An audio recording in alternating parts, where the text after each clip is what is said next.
The Rise of Iceland. Welcome back, brave explorers of impossible worlds. We are excited to have you here to continue this odyssey together. Before we continue, everything you'll hear is pure fiction, so please don't try to replicate combat techniques at home. This wonderful story in all its rights belong to its brilliant original author. We are only the messengers of entertainment. Want another dose of adventure? Subscribe to our YouTube channel so you don't miss a single chapter, and if you can't wait, our Patreon has exclusive surprises you'll love. Chapter 26, Go to Sea.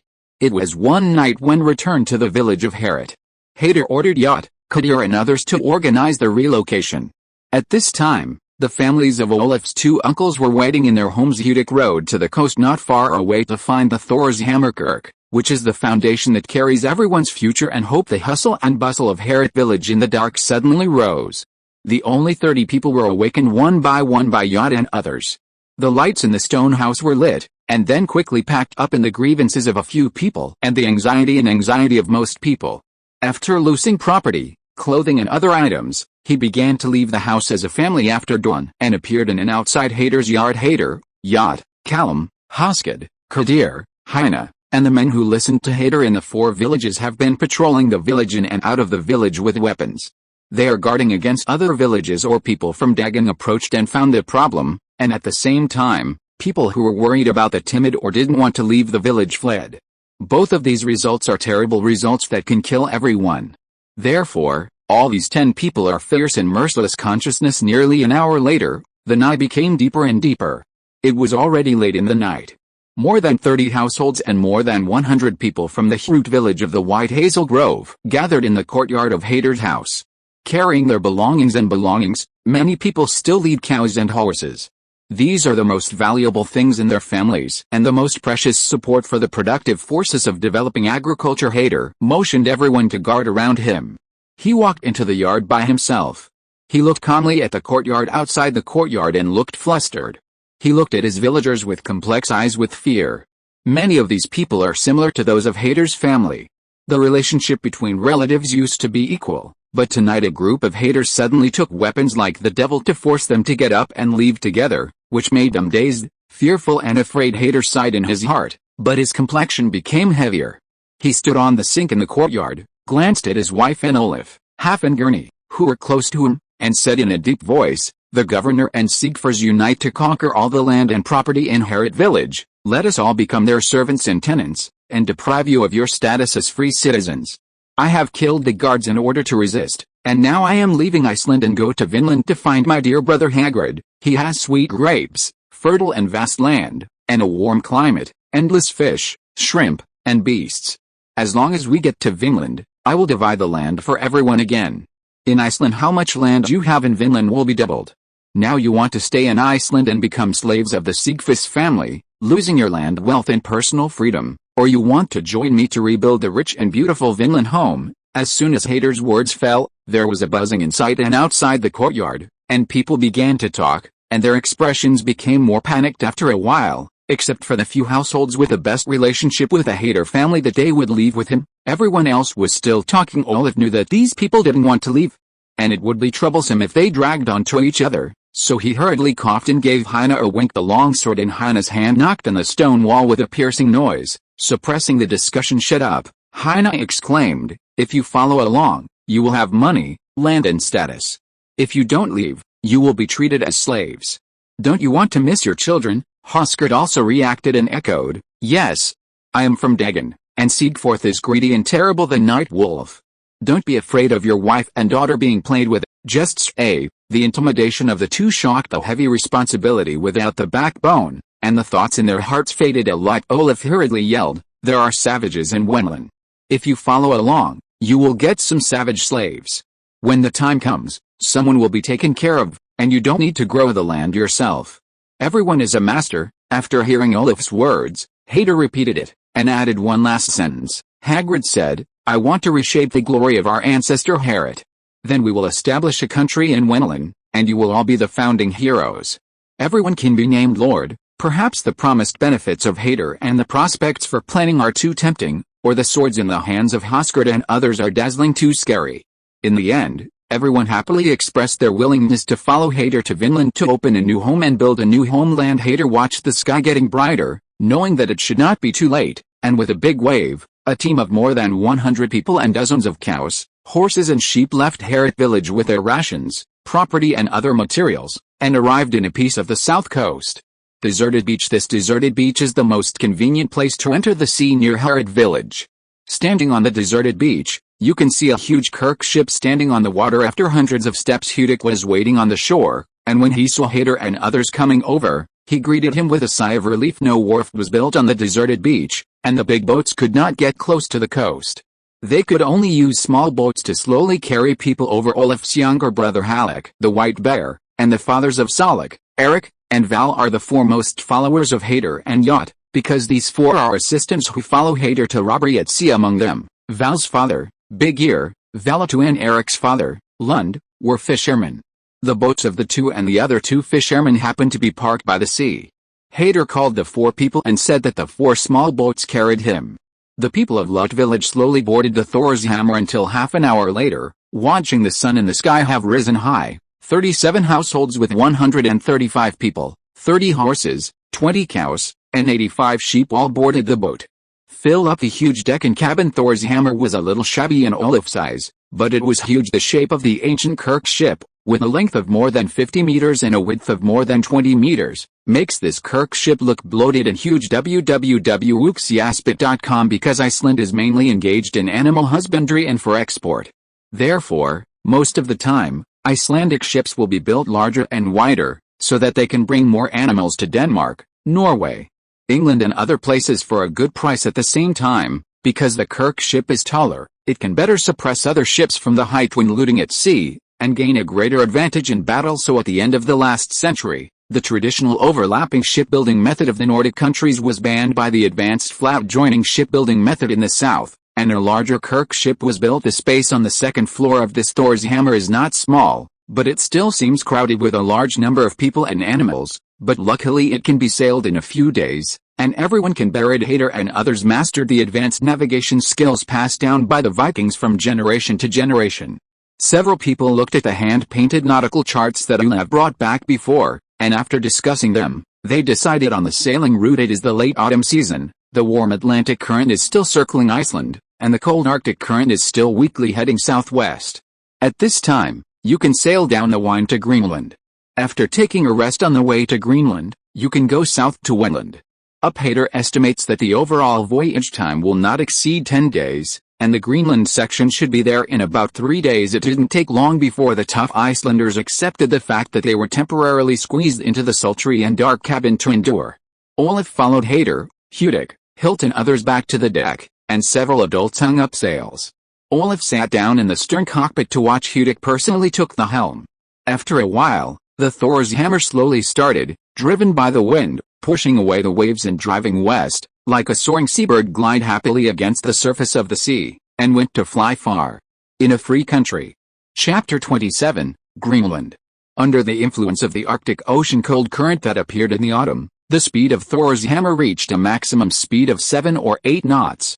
Although there was no reference on the sea, Olaf standing on the deck felt the sea breeze and still estimated the speed. It's better than riding a low-end electric car. Although the speed of the ship is far from that of later generations, as long as the wind direction does not change, the Thor's hammer can move forward at this speed, and it can travel 350 kilometers in one day. Greenland is more than 300 kilometers away from Iceland.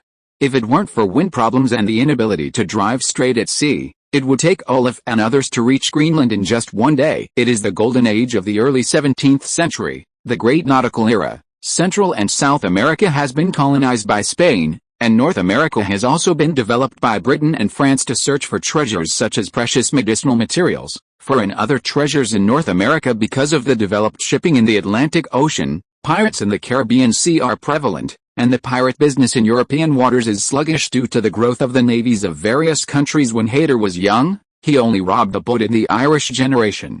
It is no longer possible to cross the North Sea and the Baltic Sea like his ancestors. Since there are no merchant ships in the waters near Iceland and Greenland, pirates are extinct here.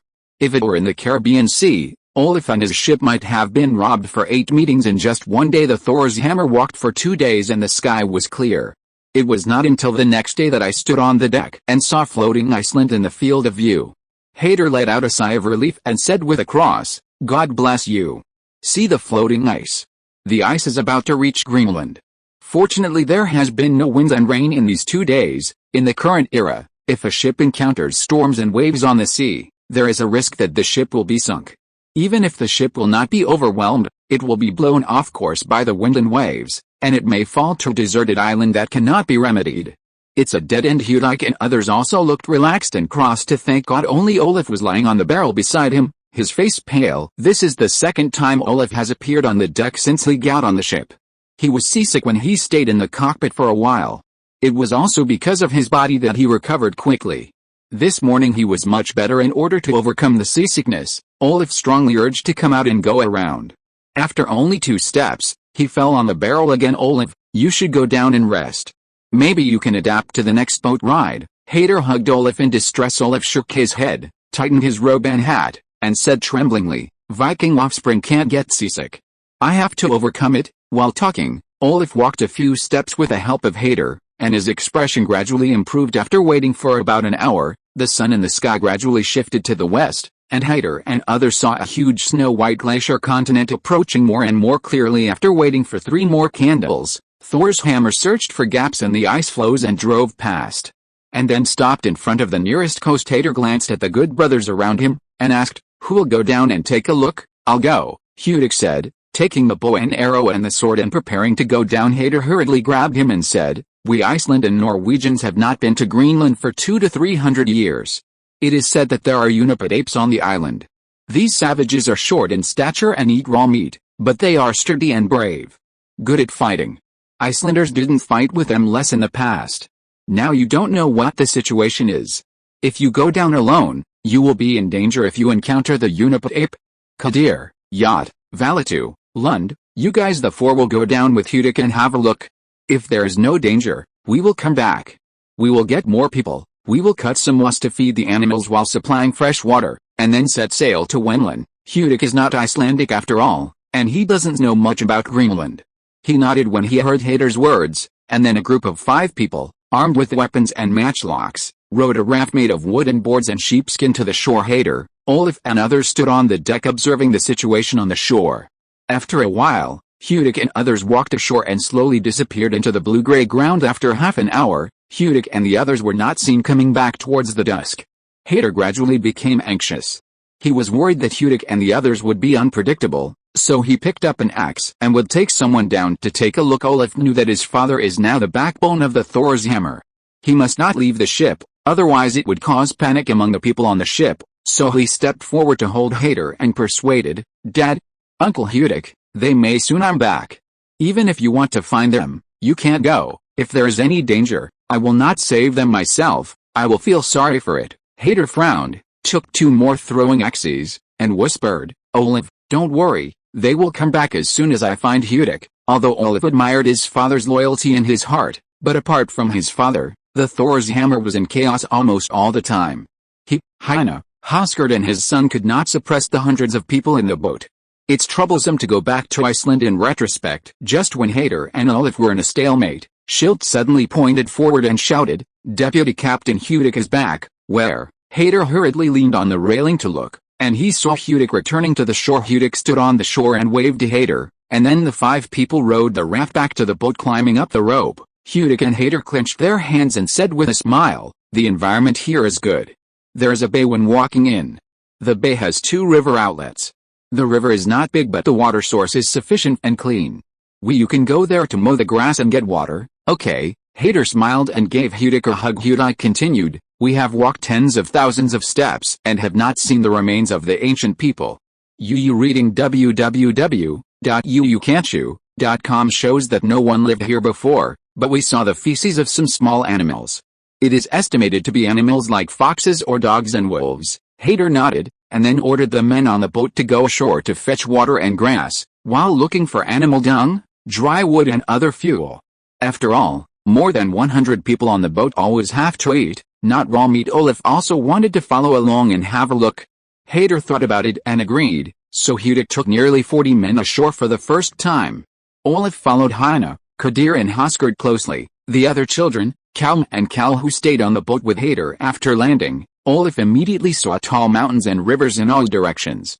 The climate environment was close to Iceland, but the temperature was even colder. The ground and the surface of the hills are covered with extremely cold-resistant low weeds and various moss, which are soft like a blanket under your feet. Although the climate is cold here, because there are only a few months of warm time each year for the vegetation in the coastal zone to grow, these coastal soils have been extremely nutritious for thousands of years, and the vegetation has grown tenaciously, and the branches and leaves are tender. Hudic ordered Kadir and Yud and others to take people to fetch water first, and then mow the grass. Everyone who came ashore brought farm tools and water-filled sheepskin pockets. They knew that it was about the survival of their family and livestock on the boat. They obediently lined up behind Hudic and others, and followed the of the bay. Go deep in the west. P.S. Unipid ape man, Inuit. The Inuit people call themselves, also known as the Akismo. The Indians call the Inuit people, because the Icelanders logged into Greenland and Vinland around the 10th century, Newfoundland, who had been in contact with the Inuit, named this primitive human Unipid ape. If you are listening to this novel on a channel other than Fanfic World, it means it was downloaded and re-uploaded without effort.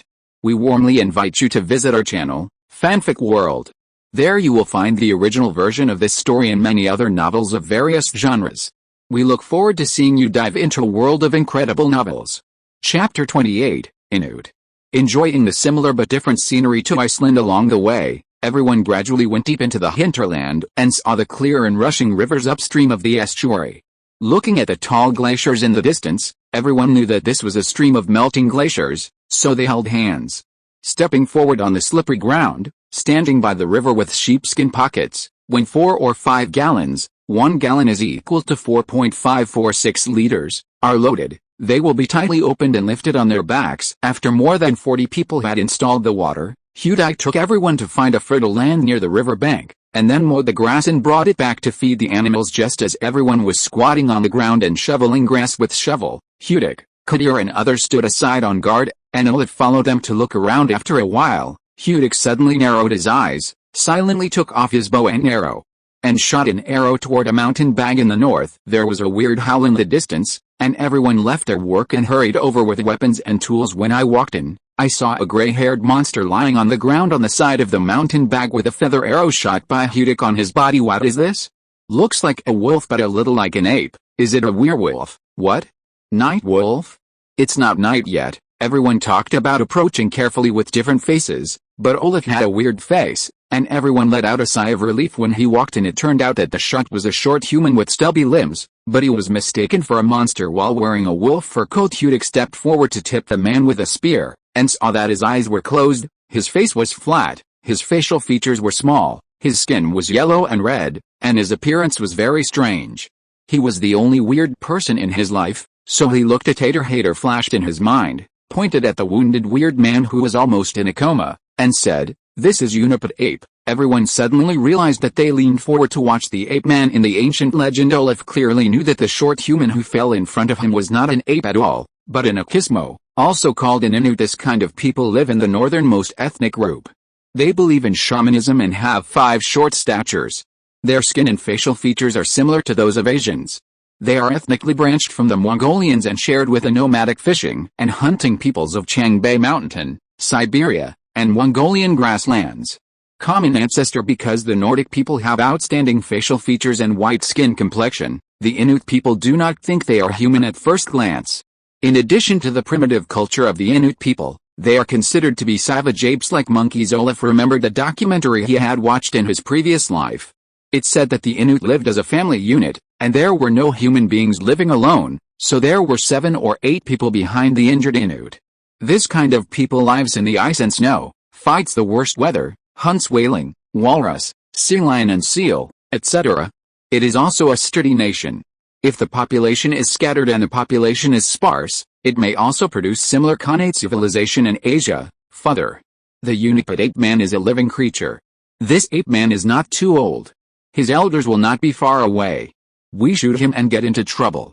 If his elders find him, it will be a big battle. Let's go. Olaf didn't want to have an unprovoked battle with the Inuit, so he persuaded everyone to leave. Hader and others also nodded, and turned to leave. It was time that the young Inuit woke up and grinned in pain. Hudic raised the sword in his hand and was about to kill him. Olaf couldn't bear to kill an innocent person. At the same time, because of the familiar face of this yellow skin, he hurriedly shouted to stop Hudic, Uncle Hudic. Dad? Although we can't let him go, maybe we can take him away. There are also many Uniped apes in Wetland. We educate this young ape man so that he can learn Icelandic. Maybe he can help us communicate with the Uniped apes in Wetland, which is very conducive to our development in Wetland. Olaf was not only to save this person's life, but at the same time he really thought that a translator could be very useful. So his tone became slower and stronger. Hudic and Hader hesitated, then nodded. Hudic punched the Inuit who was muttering while covering his wound.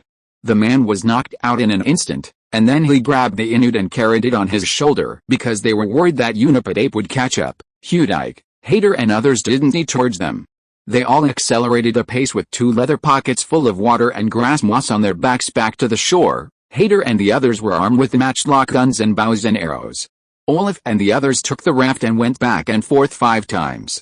All 40 people returned to the boat as soon as he got on the ship. Hader gave an order to set sail. Hilt and yacht went to anchor and hang the sail, and Hudic went to the stern to steer as the sails jittered and changed angles. Thor's hammer slowly turned its head, then sailed out of the ice floe area and headed toward the southern sea. Just as the ship was gradually moving away from the coast, suddenly there was a roar of noise from the distant coast. Hader and the others turned their heads to look, but saw a group of people wearing brown buckskins suddenly yelling and holding wooden spears and guns on the coast. Olaf was startled. And then he was relieved. Kadir simply counted and found that there were 30 or 40 people, and exclaimed, "There are so many Uniped apes on the east coast of Greenland. Fortunately, we went early. If we were besieged by them, it would be troublesome." Hader nodded, and then asked Yacht to take the Uniped ape, who looked at the skin without wrinkles on his face but couldn't guess the age, to take off the arrow and bandage it. If he survives, he will be a slave to Olaf. If he is dead, he will throw him into the sea to feed the fish. Hader looked cold, and everyone else agreed. This made Olaf suddenly realize that he is very concerned about Catholicism. 4 people from the European countries who export the core of culture such as Christianity, the Inuit, Indians, and Incas may really be no different from animals for thousands of years. They have been influenced by the style of Western culture and force output together. www.wuxiaspit.com. They can only pretend to be civilized people for people of the same culture, but they face people of different cultures. The nation is just thinking about how to eat a piece of meat from others. If the nation is strong, they will export religious culture and become civilized and polite if they are trying barbaric colonial methods. As long as the nation shows its inferiority, they will instantly change their faces and become the most vicious jackal hyena. How many kingdoms did Portugal destroy when it colonized South America and Southeast Asia? At the beginning, he wanted to open the door of the Ming dynasty through armed merchant ships, but after 2 defeats, he had to go to the leased land in Macau and bribe the local leaders to open the door of the Ming dynasty to trade. Then throughout the Ming dynasty, most of the gold and silver from overseas colonial mining and running business income from Spain, Portugal, the Netherlands and other countries flowed into the Ming dynasty, leading to half of the world's gold and silver into the Ming dynasty. Then, through the tributary policy and Jiangnan smuggling, Ming exported a certain amount to North Korea, Ryukyu, Vietnam, Japan and other countries, keeping the amount of gold and silver currencies in East Asian countries no longer in short supply. But during the Ming and Qing dynasties, the Dutch occupied Taiwan. This is the manifestation of Westerners eating meat at random. Waiting for more than 200 years is the process of the Great Qing dynasty. From sleeping lion to paper tiger, Western powers that have exported gold and silver to China for hundreds of years finally couldn't bear it.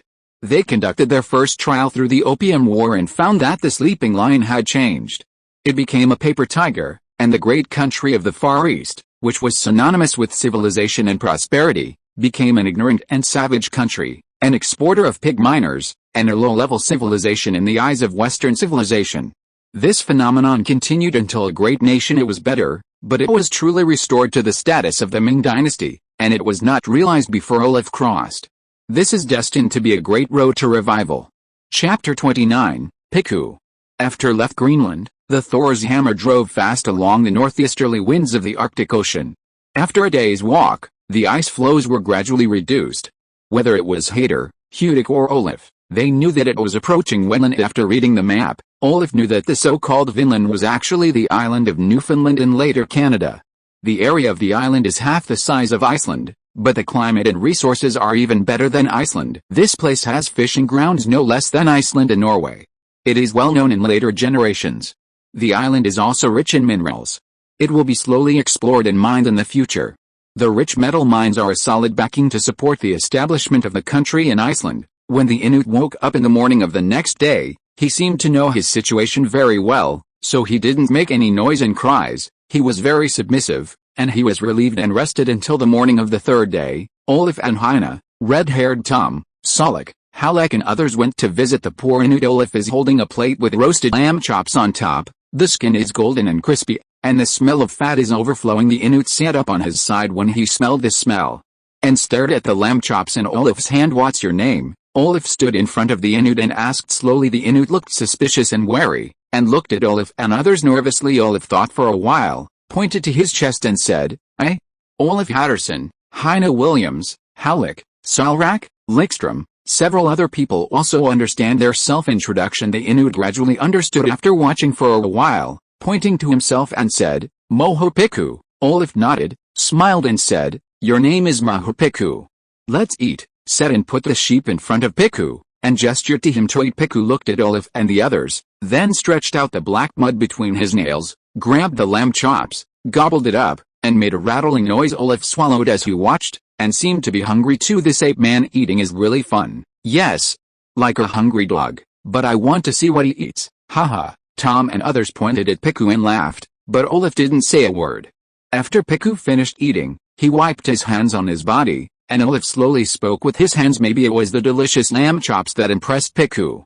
He had a very good attitude towards Olaf, and the two of them had an exchange of guesses and gestures. After a long while, Olaf took everyone to leave, making Piku want to rest. Through half a day's communication, Olaf already knew that Piku was only 20 years old, about the same as his brother Olaf. He was just an adult in the new ethnic group. He was shot by Hudik when he came out to search for the reindeer. Shot. Piku knew that he had become the captive slave of these white men.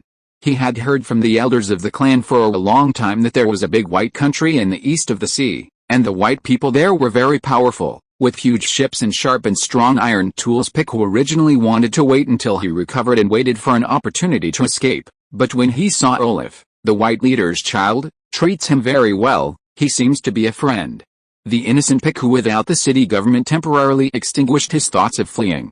If you want to follow the white ranks and learn advanced culture, if you can help the ethnic group in your hometown get some ironware, it will greatly improve the life of the ethnic group. The Inuit language of the Inuit group where Piku is located is very single and has few vocabulary.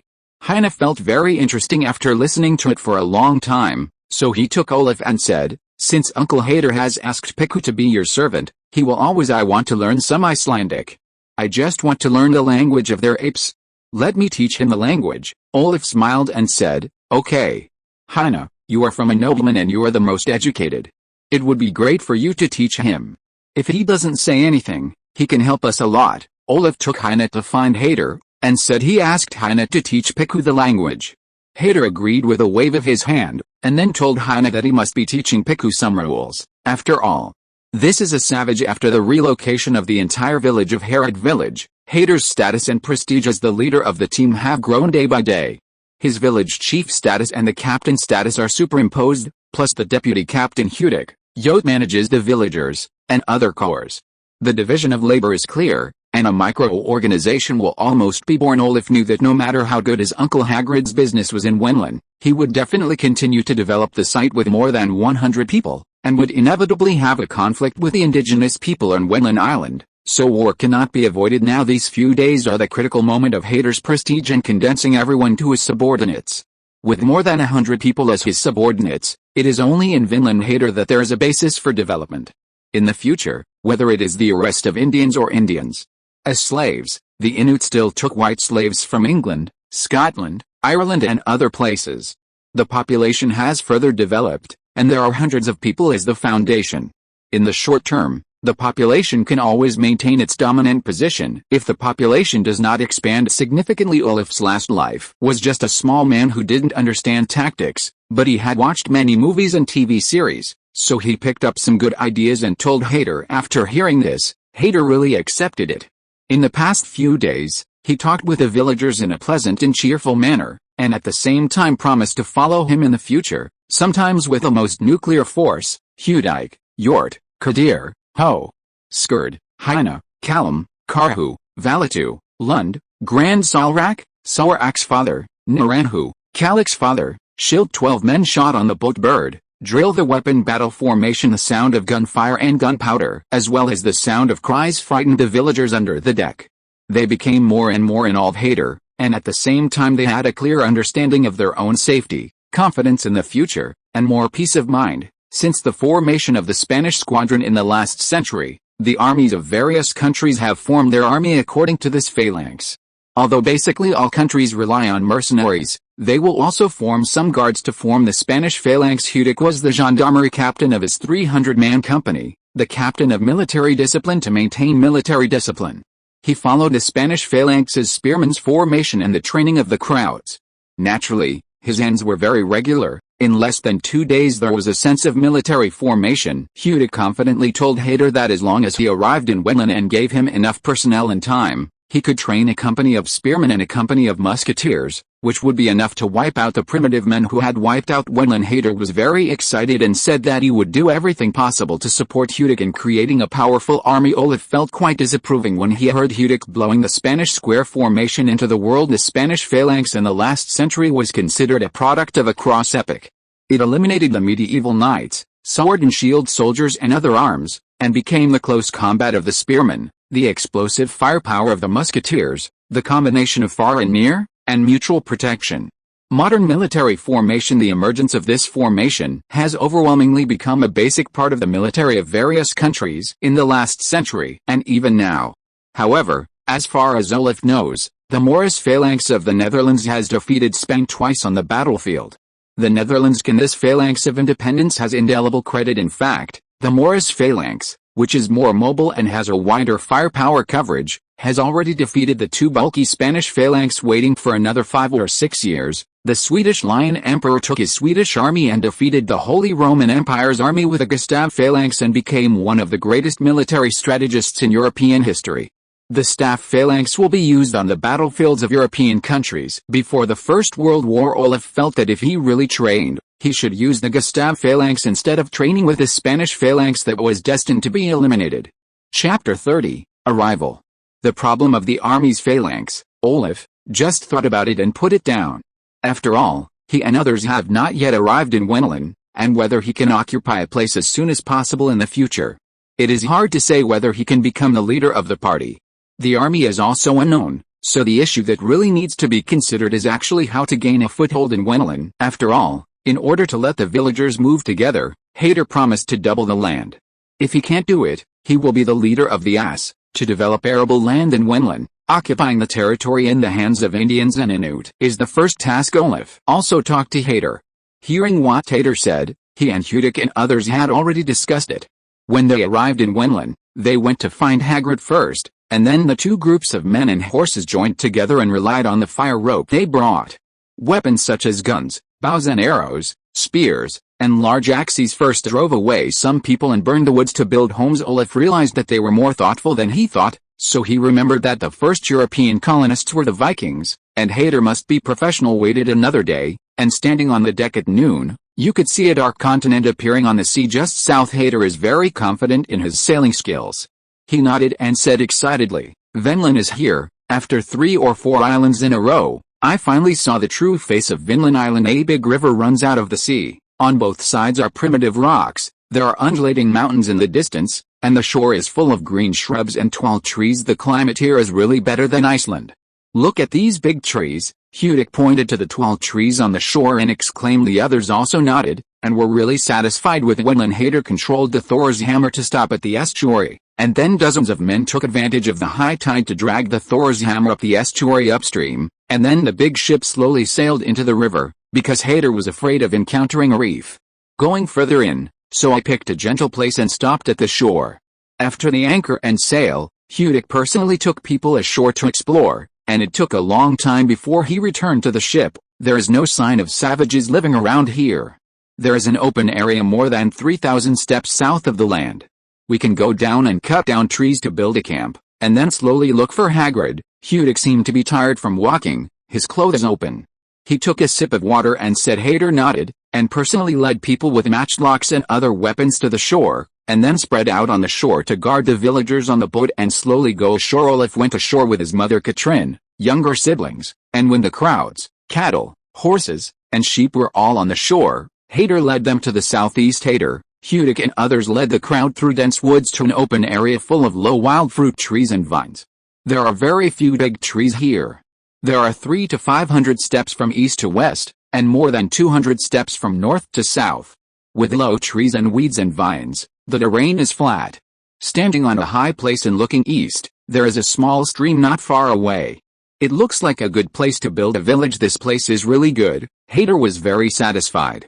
And then asked you to lead everyone to level the land and cut logs to build houses. He took Hudic and other 5 or 6 people around to explore the terrain. Olaf and more than a dozen young men and women also beat the grass with wooden sticks under the leadership of a few women.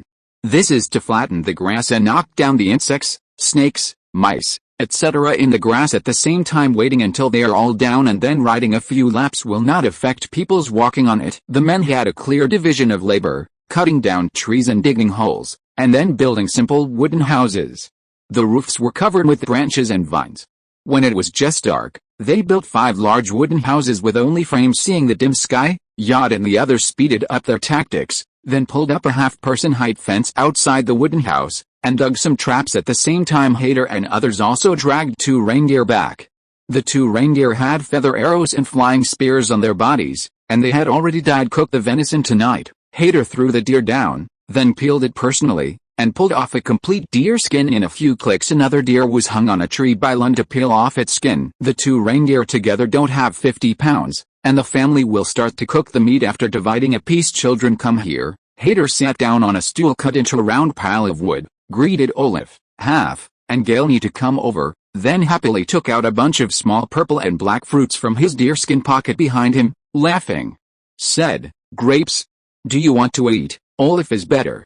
After all, he has eaten all kinds of ditch in his previous life. He has eaten grapes and grapes with seeds but not seeds, but the 2 children of Half and Gurney have only heard of grapes.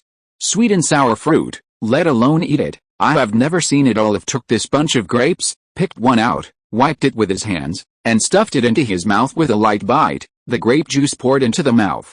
The fruity and sweet and sour taste made Olaf's mouth full of fluids. It was delicious unexpectedly. Although it is not as good as the later rose, seedless, mare's milk and other grapes, but the sweetness is also pretty good after eating 2. Olaf divided the grapes into 3 small bunches. YouCanChew.com handed a string to the younger brother and sister, and gave the last string to his mother. Catelyn, Half and Galni did what Olaf did just now. They took a pill, wiped it, and put it in their mouths. Then their eyes lit up and they continued to eat while smiling happily. Iceland's supplies are scarce and almost no fruit is produced. Therefore, most Icelanders can't eat fruit or sugar. Even in Heir's family, children can only have a bite of brown sugar milk pudding during the holidays. Fruit is even more important. No one has eaten it. Seeing the 2 children and his wife carefully tasting the grapes with a happy smile on their faces, Heir laughed and pointed to the southeast and said, "There is a small call, and there are many grapes in the call. We will wait until tomorrow. Go all, pick more, eat the leftovers and make wine." Wenlin is indeed a veritable wine place.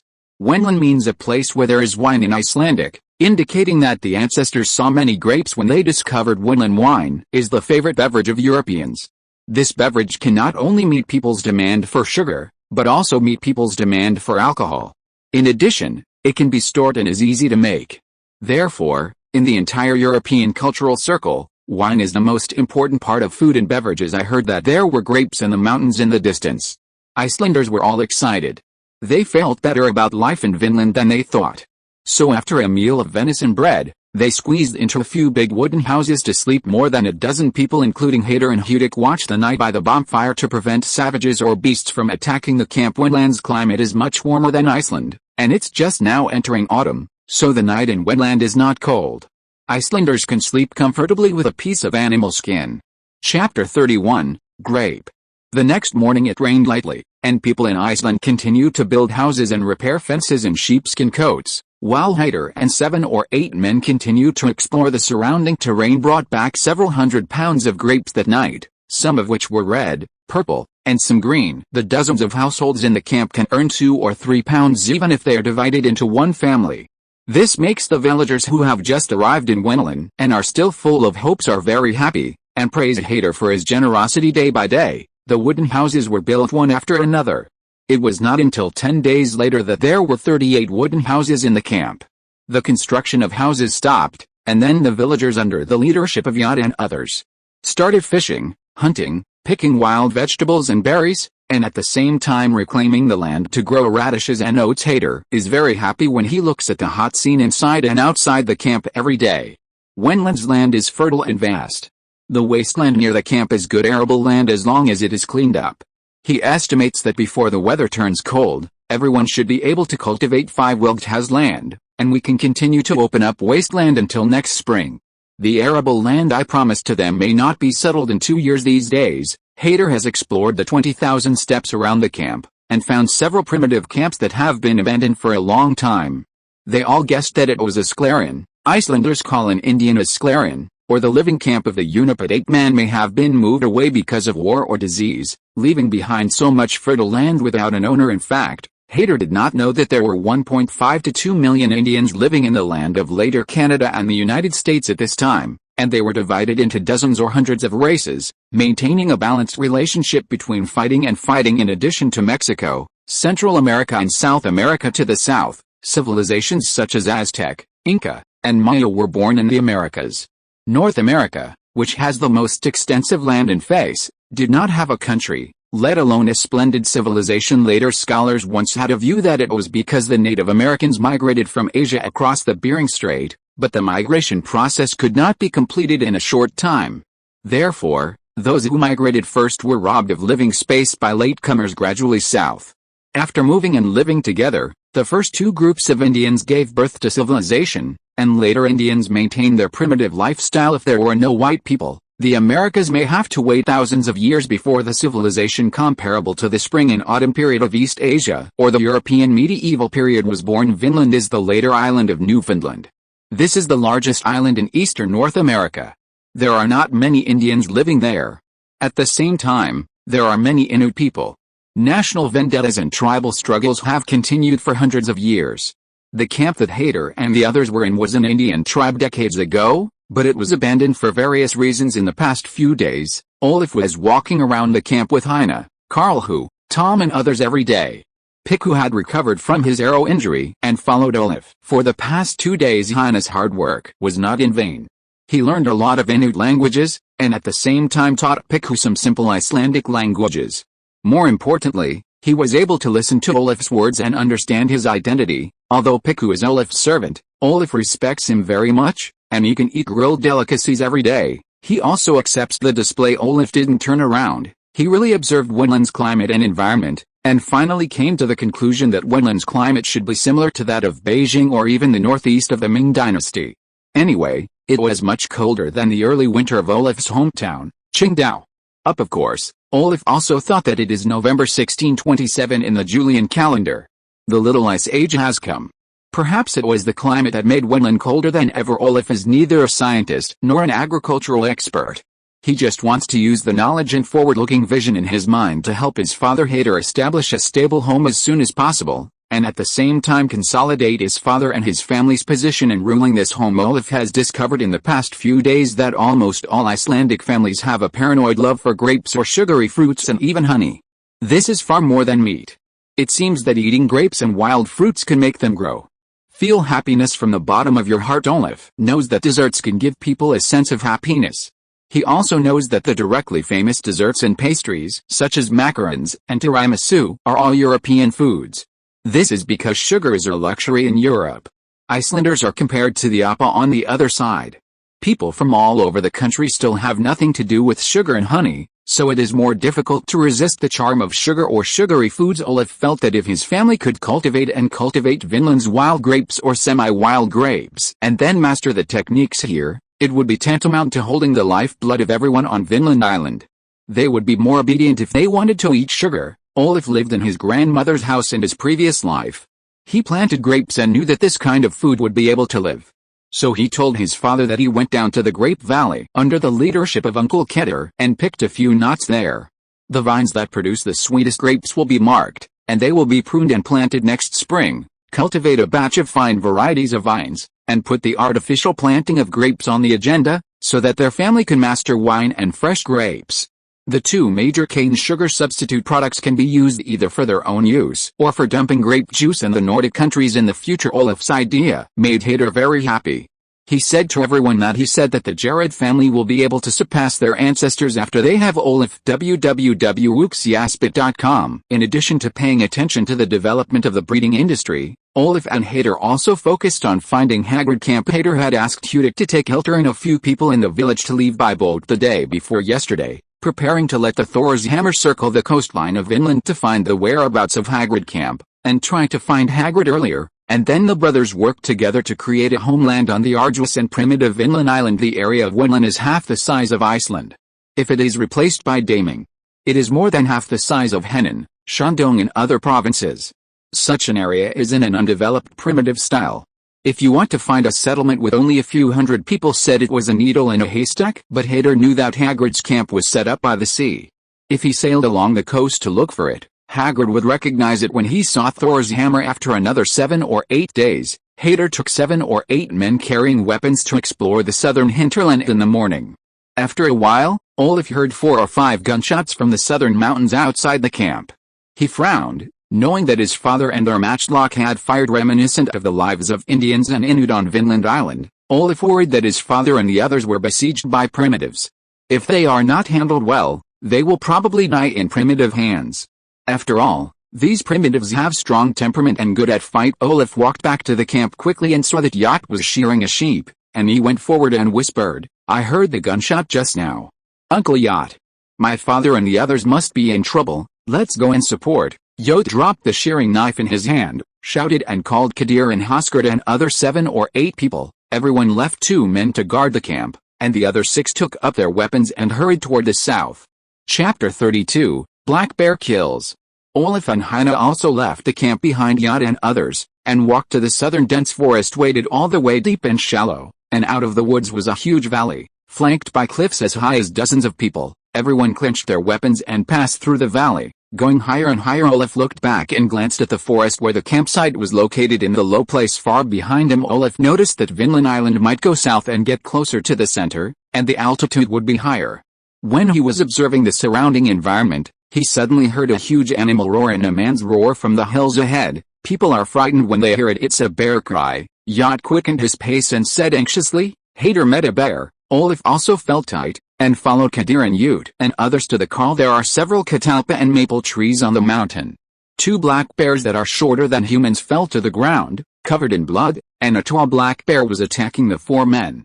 The 4 kept evading, and the leader was Hader. The 4 of them also had scratches and abrasions on their bodies, looking blood dripping. Not far away there was a man in his 40s on the ground with his head blooming, and red and white things were everywhere. Olaf recognized him as a carpenter in the village and Yelugi's father. He must have been Hader and his party. He was attacked by a black bear.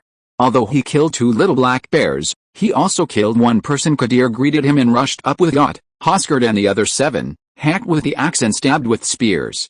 The black bear supported it for a while, and was killed when he smashed 2 spears. Olaf turned his head away from the carpenter who had died, walked in front of Hader, and looked at his father's left arm muscles, blood flowing, hurriedly greeted Heine to fetch some wine from the camp, and then tore off the cloth strips on his clothes and gave it to Hader.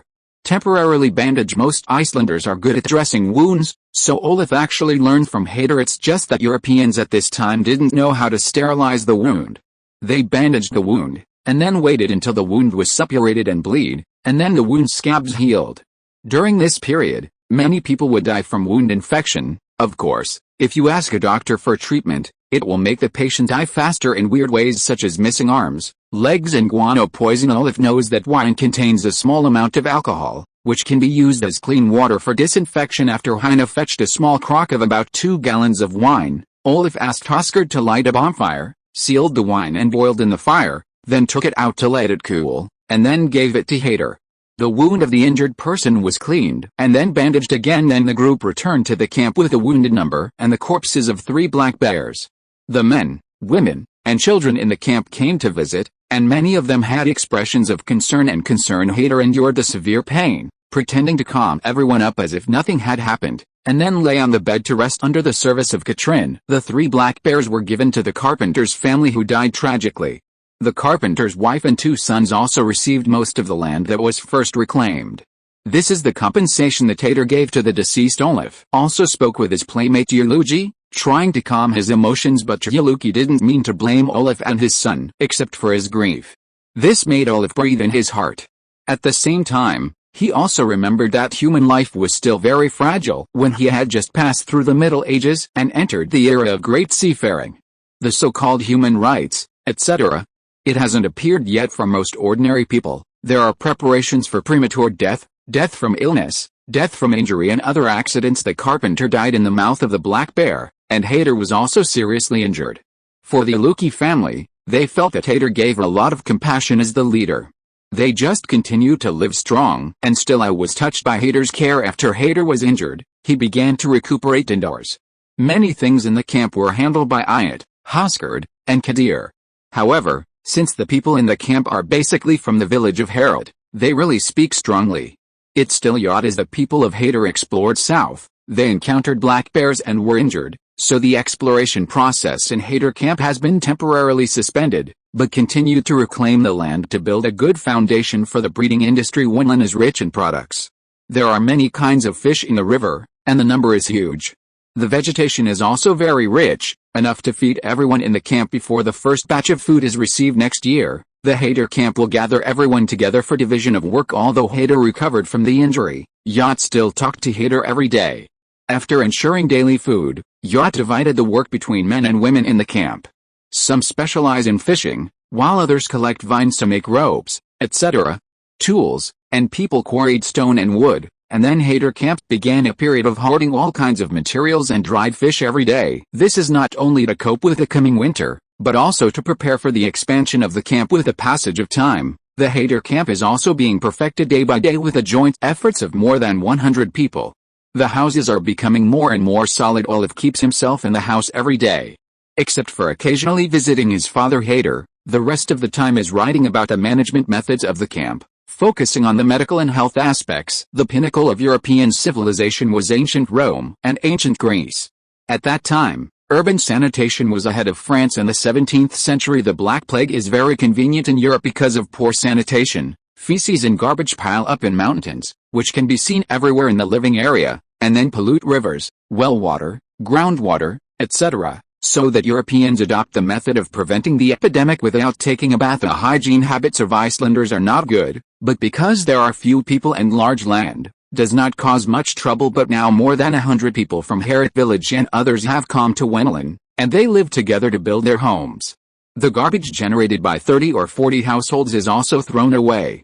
Reading www.uucanchu.com. For the time being, it hasn't caused much pollution to the camp.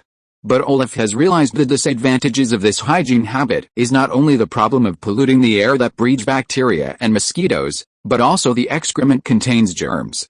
If it is not handled, a little carelessness is the source of infectious diseases and plagues. Now the weather is getting colder gradually, so the harmful effects of pollution are not obvious, but there will be a large number of insects in the spring and summer of next year, which will cause great hidden dangers to the production and life of campers. Olaf is going to use the unwritten relationship of dignity and inferiority that has now been established to allow his father Hader to persuade leaders such as Jot, and then everyone will deal with various problems in the camp life management in advance, restrained, and manage each household well.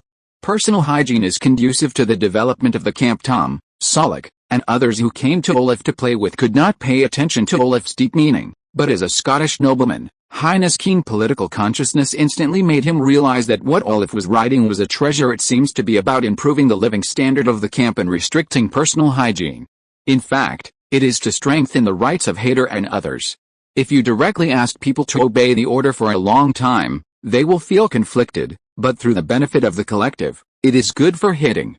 The starting point of interest requires that everyone will gladly accept it. Olaf clearly wants to clarify the leadership position of Hader and others through the introduction of the camp management regulations, so that no matter how the camp develops and expands in the future, people who are used to it will continue to obey Hader's orders. Hader looked at Olaf's sky-blue eyes, and he felt that he was a teenager, but his mental means may no longer be inferior to the court bureaucracy.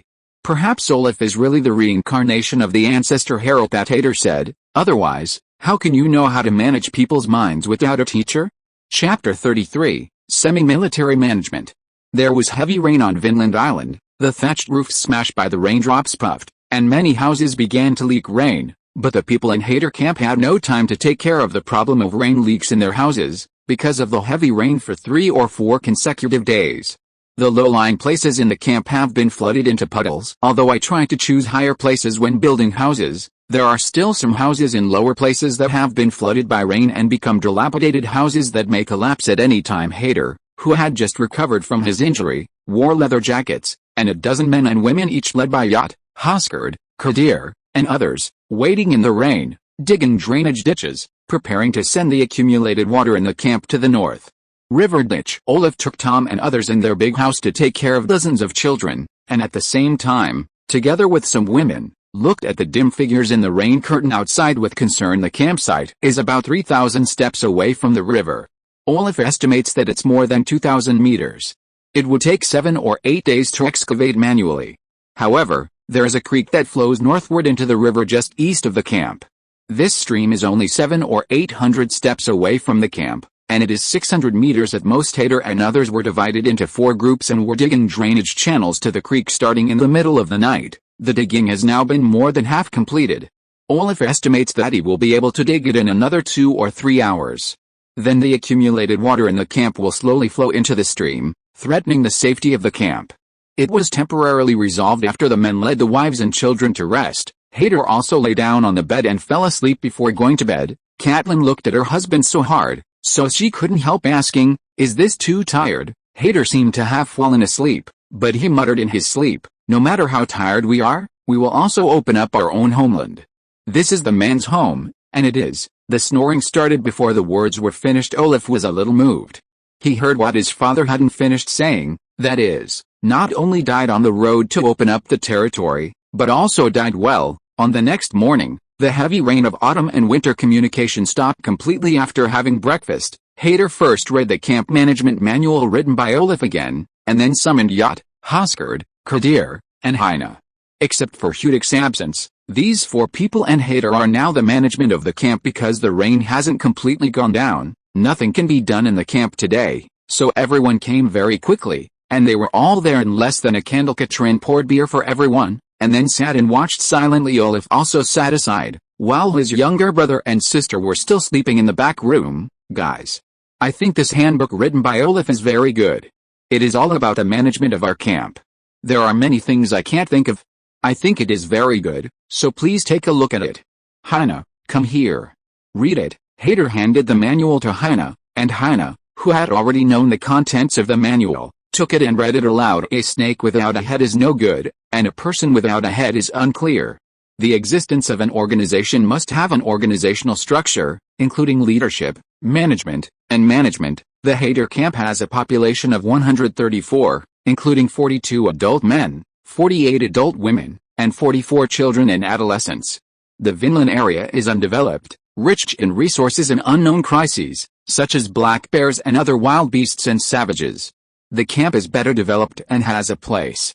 Measures must be taken to gather the 134 people and mobilize them. Hader camp must first clarify the leadership mechanism. Justifiably speaking is the long-term development basis. It is also necessary to clarify the division of labor, divide the responsibilities and occupations of all people, work together, and give corresponding rewards according to their contributions.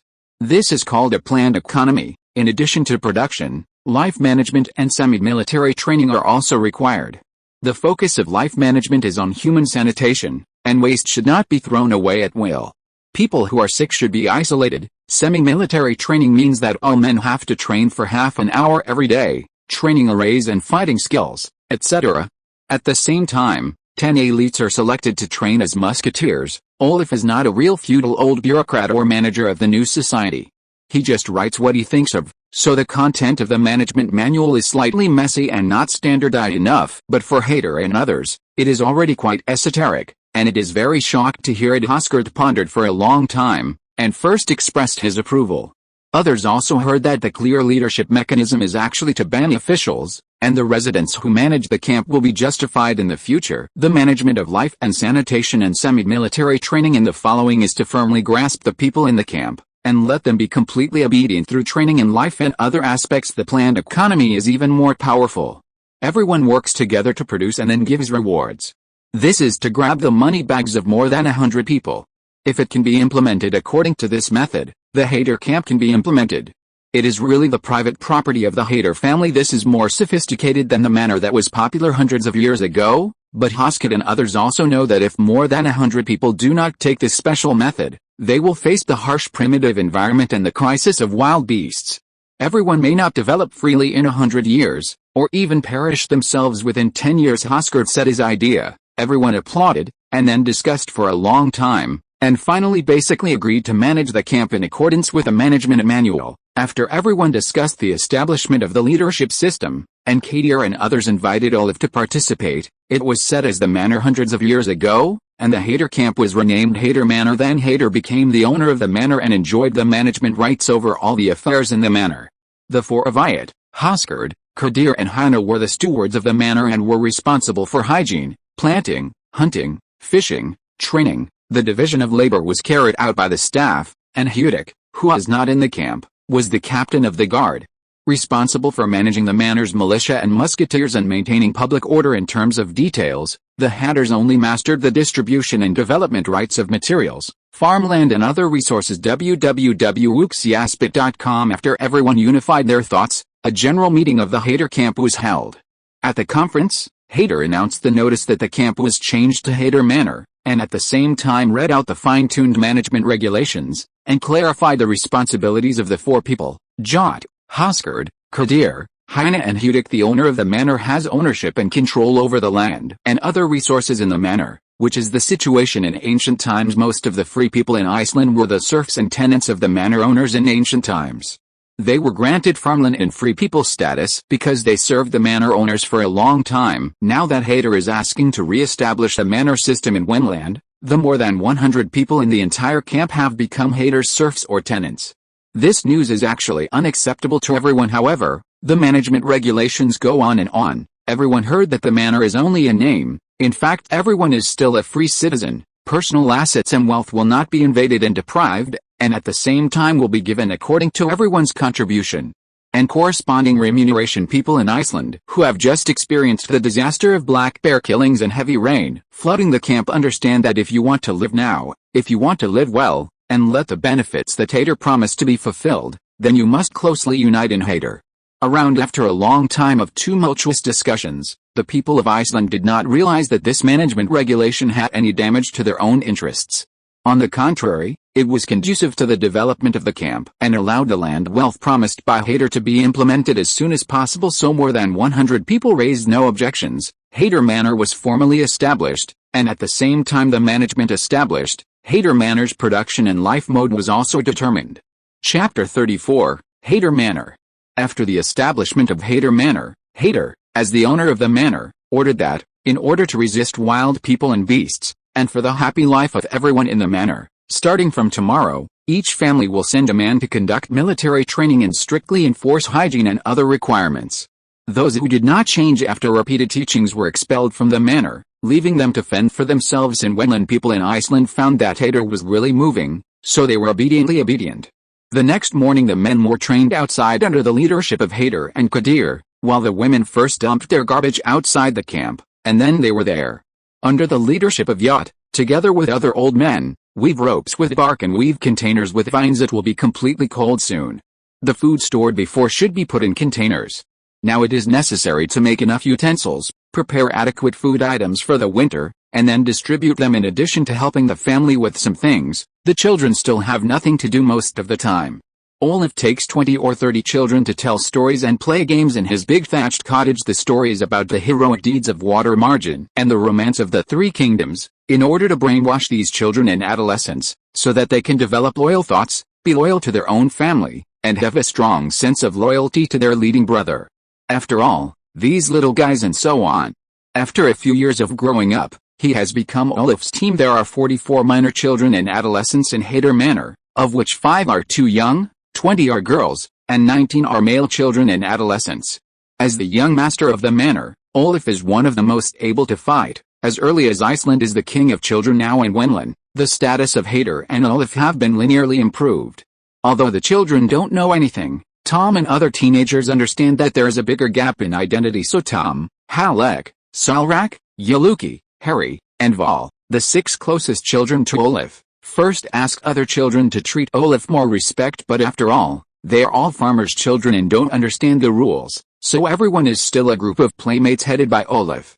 Even if Olaf is only more than 10 years old, the eldest of the others is already 16. Olaf is young, but his soul is by no means a child.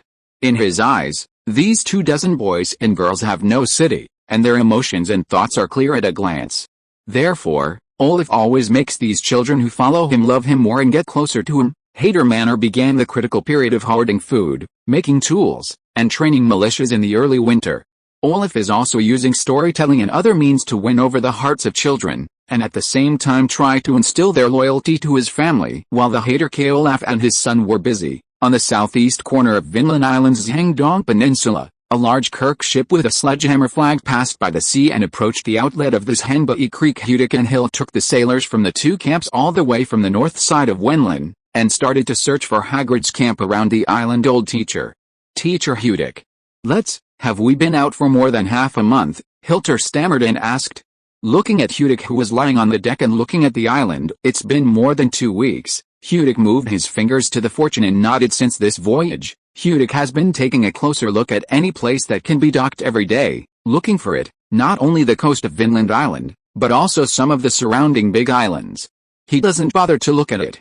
The search still failed to find Hagrid, but he saw a lot of savages after more than 10 days of hard searching. Hudic has mastered the topography and location of the entire coastline and islands of Vinland Island on the north and east sides. He has already begun to draw maps and is ready to go along whether he can find Hager's camp. Turn Vinland around the coastline, then survey and draw a basic map and submit it to Hager. We have gone out for a few hundred nautical miles in such a long time, right? Hilt was not good at math, scratching his head and said, this Vinland is too big. I think it is bigger than Iceland. Will it be like a continent like Lua? Hudic shook his head and said, no. The largest here is America, and the others are islands of various sizes. Based on my experience, it is estimated that Vinland is the size of Iceland at most. However, the environment and resources here are better than those. Iceland is much better, and there are few wild people. We only saw 4 places where wild people live along the way. They all use wood and stone to make weapons. I think we can take over quickly with spears, axes and muskets. Here, then colonize Vinland. Speaking of Hudic, he was a little excited. As a mercenary in the German region, he had long heard from fellow villagers that he followed the Spanish lords to colonize the islands of America with a lot of income, and he could also control the power of life and death of the indigenous people. There are many mines there. The Spanish and Portuguese lords are home to mine sugarcane and grapes. Hudic felt that if he and Hader were also colonized in Vinland, he could follow Spain and Portugal and make a fortune by mining or planting sugarcane and grapes. In the future, he would really be a noble and rich man because the savages that Hudic saw were very backward, the population was small, and their lives were scattered. Some were 5 short, round-faced apes like the aboriginals of Greenland, and some were taller, with long faces and pointed noses. The wild man also has yellow skin, but his face is scary red. These 2 primitive lifestyles of savages and the horrified performance of seeing his big ship made Hudic more confident. He felt that after he went back and told Hader, they would be able to slowly enslave these savages and let them help him grow the most valuable grapes, sugarcane and all kinds of grains. If Vinland has a mine, they can also allow them to mine to create wealth for themselves and others. After all, to Hudic and other Westerners, Vinland savages are no different from beasts. Just when Hudic was full of illusions, the Thor's hammer gradually approached the mouth of the river that was not too wide. Hilter suddenly pointed to the riverbank on the left. You reading www.uucan'tchoo.com exclaimed, old teacher, then, there is, cooking smoke. Hudic turned his head and saw that far to the northwest side of the riverbank, white smoke emerged from a forest. The traces were the smoke from burning wood. Is there a savage tribe or Hagrid's camp? Hudic grumbled and turned to fetch his bow and arrow. At the same time, he put on his arquebus, throwing axe and long sword, put on the leather armor, and left hilt on the ship, taking the two also fully armed sailors on board. On the raft ashore, these two sailors were young people in the village of Herat. Both of their parents died of illness. Only one had a sister, and the other had no relatives. They grew up relying on Hader's support, so when they said they were going to defect to Iceland, the two agreed on the spot, and later became Hudik's apprentices, learning to be a sailor, learning fighting skills, and wanting to do a big job in the pristine place of Wendland. When came ashore, Hudik ordered the two to tie up the raft, and then took them slowly into the woods. The savages also know how to shoot arrows, but the bow's range is not far, and the power is not enough. Polly and Bjorn, you have to be more careful, don't step on the traps or be attacked. It's okay if you find the savage. You must be the first to shoot. There is no hesitation. In the past half-month, Hudik met the hunters of two savage tribes on a narrow road, and shot the savage with his longbow, but he also experienced the savage's bow and arrow and camouflage skills. If it weren't for years of experience in battle, Hudik felt that he would inevitably overturn in the gutter and die at the hands of the wild man. Hudik's teachings made the two young men very moved. Both of them agreed in a deep voice, and then stared at the trees and bushes around and in the distance, hoping to find one or two wild men killed to practice hand. If you are listening to this novel on a channel other than Fanfic World, it means it was downloaded and re-uploaded without effort. We warmly invite you to visit our channel, Fanfic World. There you will find the original version of this story and many other novels of various genres. We look forward to seeing you dive into a world of incredible novels. Chapter 35, Hagar. Hudik and the three people slowly went deep into the woods, and through the canopy of the tree, the white smoke was gradually growing. The three knew that they were approaching the tribe, and their vigilance increased several times. Stop! Hudik suddenly saw that there was a problem with the dead branches and rotten leaves under the previous trees, guessing that it was a trap, so he whispered to Polly, and Bren stopped. What's wrong? Captain, Polly both looked nervous and stared at Hudik. There are traps. Hudik pointed forward, then picked up a stone and threw it toward the front. The fist-sized stone flew out and fell on the dead leaves and then rolled forward. The dead branches and leaves that the stones rolled over suddenly collapsed, exposing a 10-foot round hole. Sure enough, there is a trap. Polly and Bjorn looked at Hudik admiringly. They couldn't see any traps, but they were cracked by Hudik, otherwise they would be dangerous. Hudik took the two young men and walked quickly to the trap and looked down.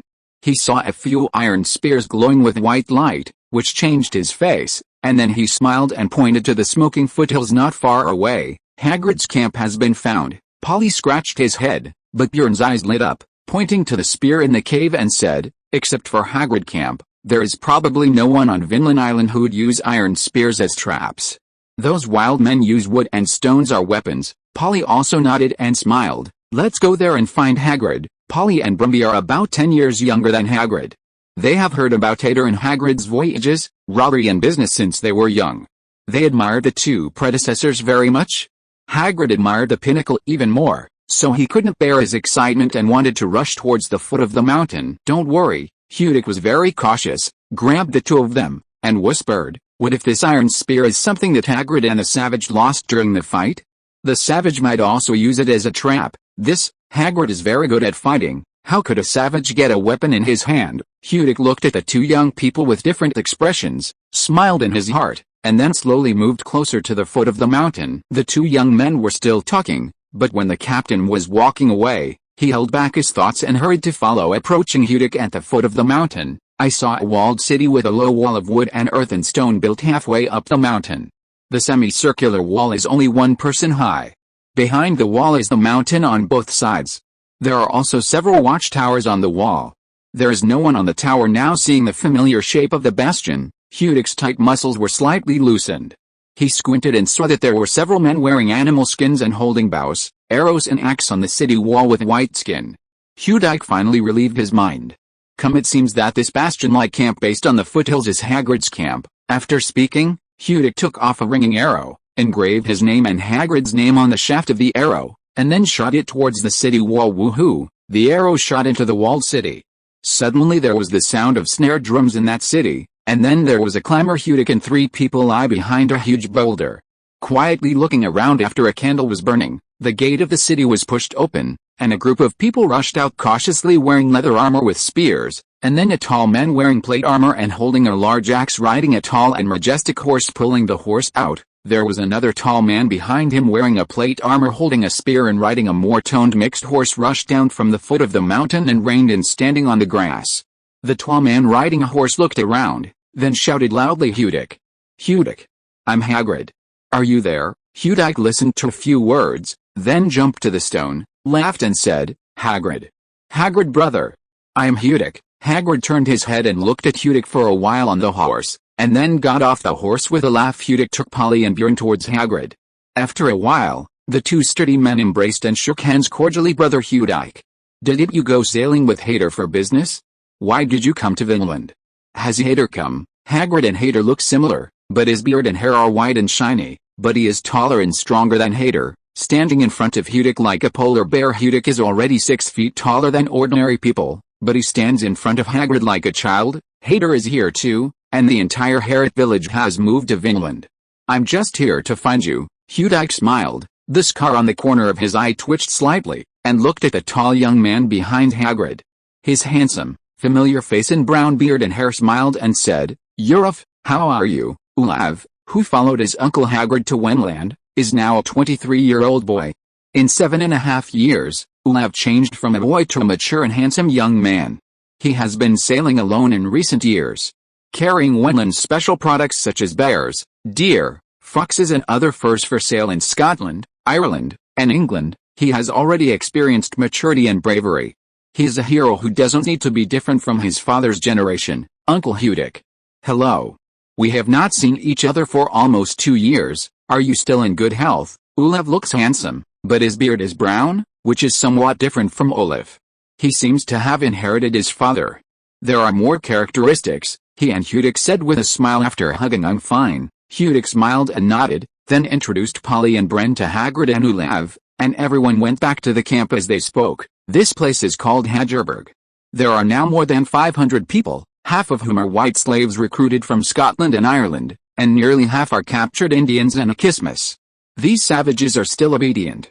Entering the gate of the bastion, Hagrid introduced Hudic to the home he had built. When everyone sat down in Hagrid's wooden house and drank wine, Hudic knew Hagrid's 7.5-year history. When Hagrid first came to Wenland, he took more than 100 white slaves and Olafs and 4 servants to build his home and reclaim the land. During the period, he fought several times with tribes called Indians by the Spanish and Portuguese. By the end of the year, more than 30 white slaves died. However, because Hagrid was brave and good at fighting, he had some muskets and horses, relying on the musket cavalry to crush the primitive people, and in the second year, he broke through an Indian fortress. The tribe of less than 300 people was killed 6 times. There were more than a dozen males, and the rest were taken to Hagrid camp as slaves. In the third year, more than 200 Indians died of illness. After Hagrid took care of his home in Wenland, he sent the goods to Scotland and other places to sell the goods, and at the same time contacted Hader and Hudic, so Hader realized that Hagrid had a foothold in Wenland. You reading www.uu.com. After a few years of development, Hagrid gradually took over the southeast corner of Vinland Island, which he named the Transit Point, expelled most of the wild people, and at the same time enslaved 200 to 300 people. During this period, he died partly. There are 200 people. Hudic knew that many things about Hagrid and the Herod family were false, so after hearing what Hagrid said, he still a little admired and praised Hagrid for his courage and ability. But Polly and Bren couldn't believe it. They got up and questioned very rudely, "Hager, didn't you go to the Ming country? That powerful and wealthy kitten?" "Yes. You also got an elephant gifted by an Indian prince, didn't you?" "What? Kitten? Elephant?" Hagrid looked confused. Hudic coughed lightly and said, "Polly, you and Bren go with Hagrid's people first to pull our boat to the bay near Hagerberg and stop.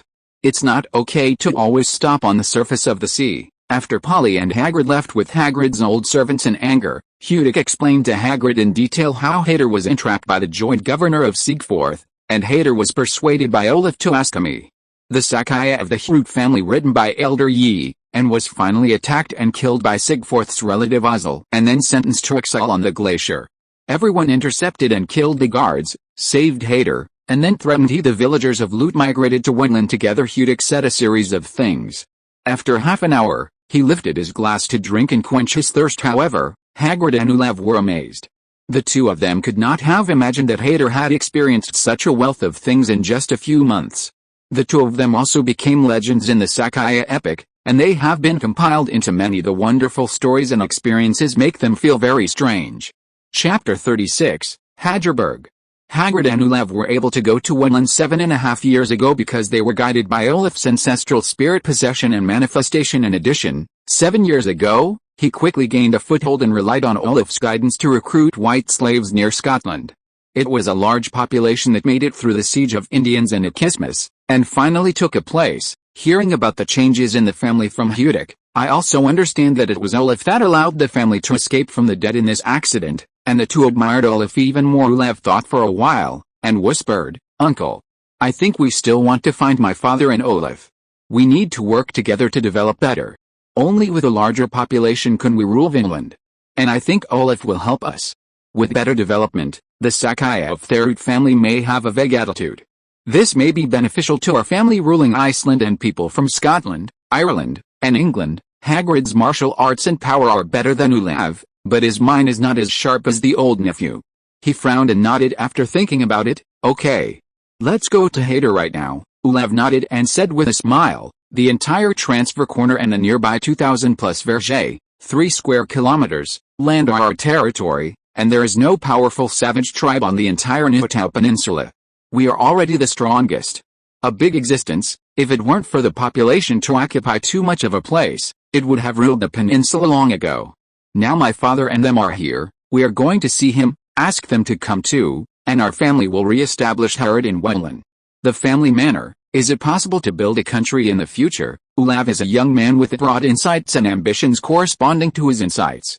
He has always wanted to recruit white slaves from Ireland, Scotland and other places, and then use it as a basic force to support his manor to expand the area and strength, slowly increasing the number of enslaved native savages, and finally completely occupied Wenland, becoming the leader of Wenland rule and the establishment of a nation. Hagrid also knew that his nephew had this idea, and he slowly became a little tempted. After all, the Vikings were one of the earliest colonists in the world. Without the colonial rule of the Vikings, Britain would not have been born as a descendant of the Vikings. Hagrid also felt that he could try to occupy and develop Wenland, and then become the leader of a country. After 3 days in Hagrid and Olaf banqueting Hudic for a drinking banquet, he took Hudic around his manor. Hudic discovered that there were only more than 200 whites in Hadgerberg, and most of them were young and mature men, with fewer than 20 women, and they were all members of the white slave family. These whites were indentured slaves to Hagrid and Olaf, to plant and assist in the defense of Hagrid Manor, and only after 7 or 8 years will he get land and become a free citizen in the manor. These people are Irish, but most of them are Scots. They live in Hadgerberg and are afraid and respectful of Hagrid and Olaf and their soldiers. There is also a camp outside Hadgerberg. It is a large cave dug against the hillside. Nearly 200 Indians and more than 20 Ikismo live in the cave. These are all slaves of Hadgerberg, working for the production and life of Hadgerberg, such as mining stone, digging ditches, and planting food. They are guarded by 4 Irish white slave guards and 4 Scottish white slave guards every morning. 8 guards urged the men among the more than 200 slaves to come out to work, while the children, women, and the elderly were still detained in the cave. This was to prevent the indigenous slaves from escaping. Hagrid stipulated that if a slave escaped, all the slaves in the adjacent grottos would be executed. In the early years, Hagrid did kill some people after severely torturing, so these scared slaves chose to endure for the sake of their families. Basically, in recent years, apart from the death caused by disease, the indigenous slaves had some influence. It has made great contributions to the planting and breeding industry of Hadgerberg. If it were not for slaves who kept logging, plowing, and picking, it would be impossible to support the material needs of a bastion base. By relying on more than 200 white slaves, Hudic looked at Hagrid's territory and the management mode of the indigenous slaves and felt that he had benefited a lot. He nodded and praised Hagrid for being an excellent colonizer. Perhaps Hader and him would both learn from Hagrid. Hagrid smiled and said that if it weren't for the white slaves who had used their lives to find out the experience of capturing and managing indigenous slaves, they might have died in Wenland a few years ago. So now the main job of Hadgerberg is to send ships every year. Once Ireland and Scotland, then brought back some white slaves to join Hadgerberg. Hudic stayed in Hadgerberg for 5 days, and returned to the Thor's Hammer on the 6th day. Hagrid and Olaf also took 7 or 8 people out of a large water bay on the west side to pull out a Bethlehem's hammer. A ship that's a big lap. Then the two ships went down the river one after the other, leaving the river named Muskox River and entering the sea. Taking advantage of the period when the northwest wind has turned small in the past few days, they moved slowly along the coastline towards the northeast. Go with Hagrid and Olaf's ship is called Hope. It was originally the wealth accumulated by the grandfathers of Heir and Hagrid for several generations. It is a new type of brig mixed sailing ship that is a circle larger than Thor's hammer. Ships in the Great Nautical Era were still completely affected by wind. It can be said that sails were the lifeblood of sea ships before the emergence of steamships. When the wind does not help, maybe it can't get out of a nautical mile in an hour. The current Thorhammer and Hope were caught in the leeward direction of the tortoise's speed. After a day, the two ships finally reached the north of Vinland Island. Hagrid and Olaf had turned Wenland and the surrounding island continents around these years, and also drew a sketch. After Hudic looked at his drawings, he drew the sketch of Wenland and knew Vinland Island is actually a triangle, but there is a missing piece on the north corner, turning into a coastline of hundreds of miles, and then a strait with a large island on the north side is written to the southeast. The camp of Heir and others is on the west side of the strait, and the environment is not worse than Hagrid's transshipment angle. However, the warm Atlantic wind and the cold current of the Arctic Ocean circulate hundreds of nautical miles on the east side. If you develop a settlement here, set sail. Getting in and out is far less convenient than the transit corner at the intersection of warm currents and cold currents. Hudic was actually shocked after reading Hagrid's sketches, because the north and south sides of Vinland Island, which he thought was not much smaller than Iceland, were vast land that was much larger than Iceland, which shows that Vinland really it's just a large island in northern America. This discovery shocked Hudic.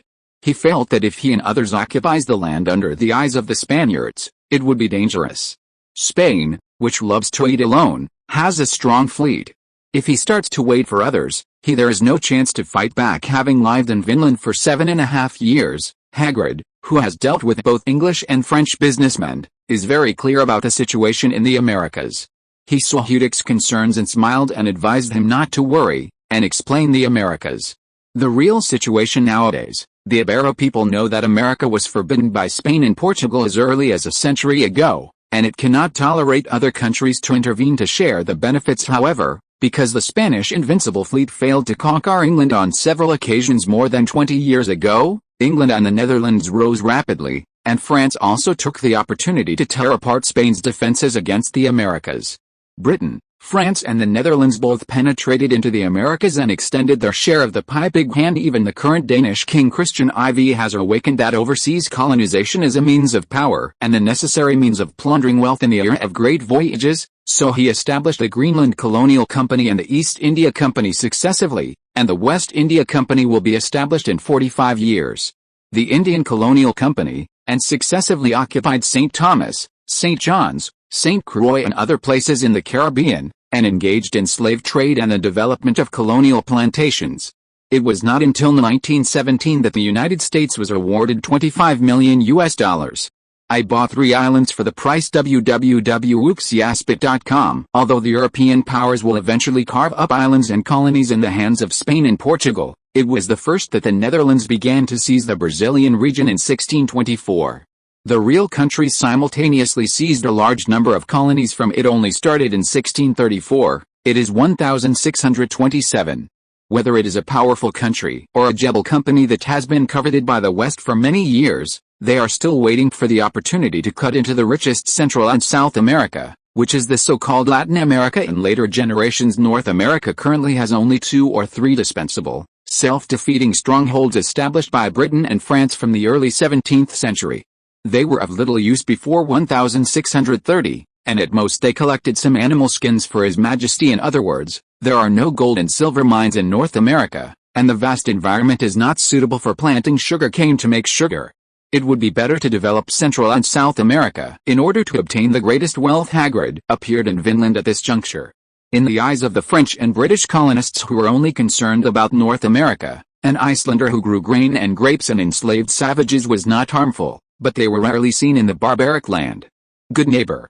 So instead of causing hostility and targeting, the armed merchant ships of the two countries bought some hides from Hagrid and sold some food and cloth to Hagrid. At present, Hadgerberg and France established Quebec City on the lower reaches of the St. Lawrence River in the east of Wenland, and the seaside colony of New England established by England 400 nautical miles south of Wenland Island.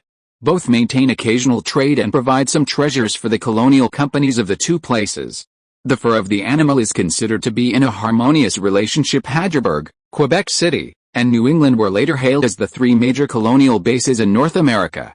They were also called the three jewels of civilization in the cultural wasteland of North America by most scholars, opening up the three sources of the spread of civilization in North America. Chapter 37, Overseas Visitors. Julian calendar November 20th, 1627. It has been more than 20 days since Hader led the people of Iceland to Vinland.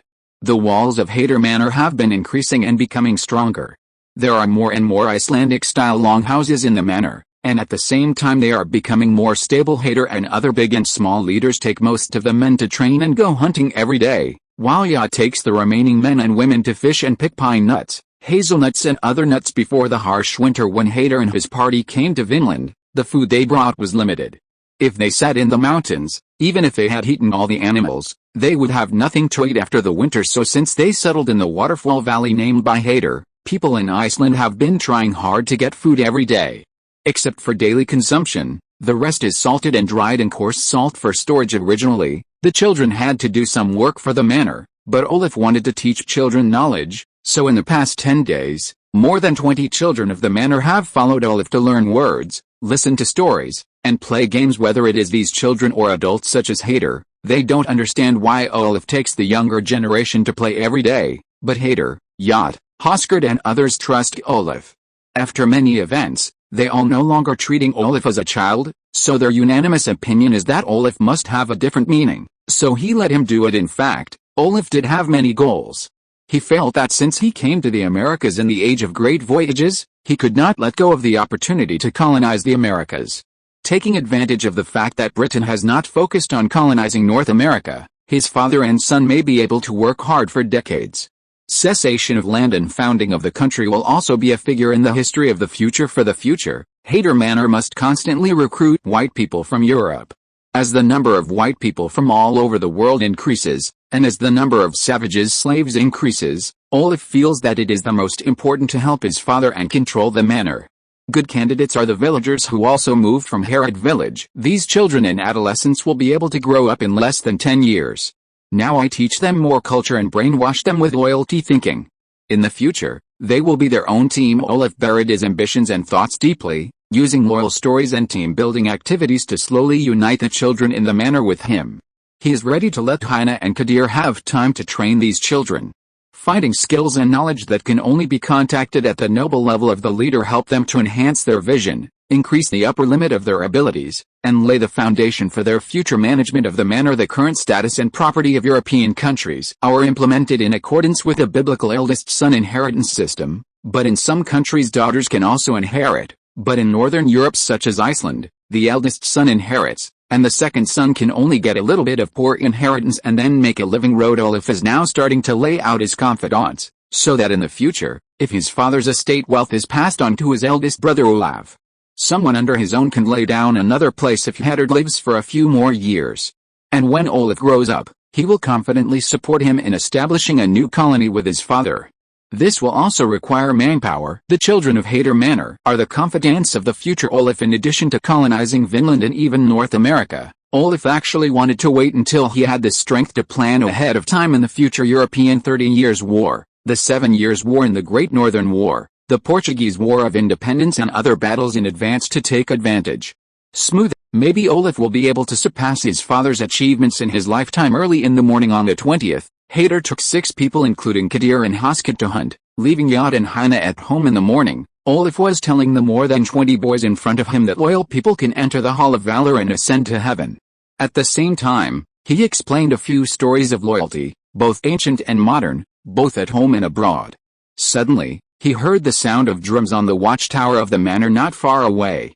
When it sounded, he frowned and walked out quickly. Western drums do not have a timekeeping function, so there is no drum tower bell tower, but Western drums are used in the military, and drum beats control the marching speed and have a warning effect. The drum of Hader Manor is the only snare drum brought, and it is placed on the watchtower to remind everyone if there is an enemy attack. Since the establishment of Hader Manor, This is the first time the snare drum has been sounded. Olaf knew that his father went out a few days ago and came back and said that there was an Indian tribe on the Great Falls Plateau on the upper reaches of the waterfall a dozen miles south of the camp.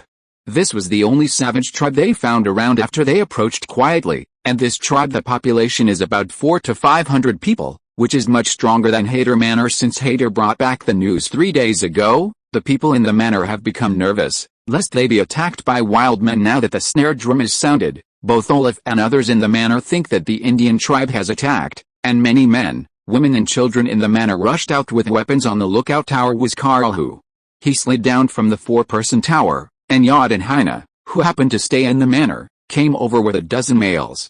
What happened? The wrinkles on Jod's face that were deep in the wind and sun all the year round became deeper and deeper. He clenched the big axe in his hand and looked at Cal, who with piercing eyes. Heine also held the sword at his waist, with a solemn expression.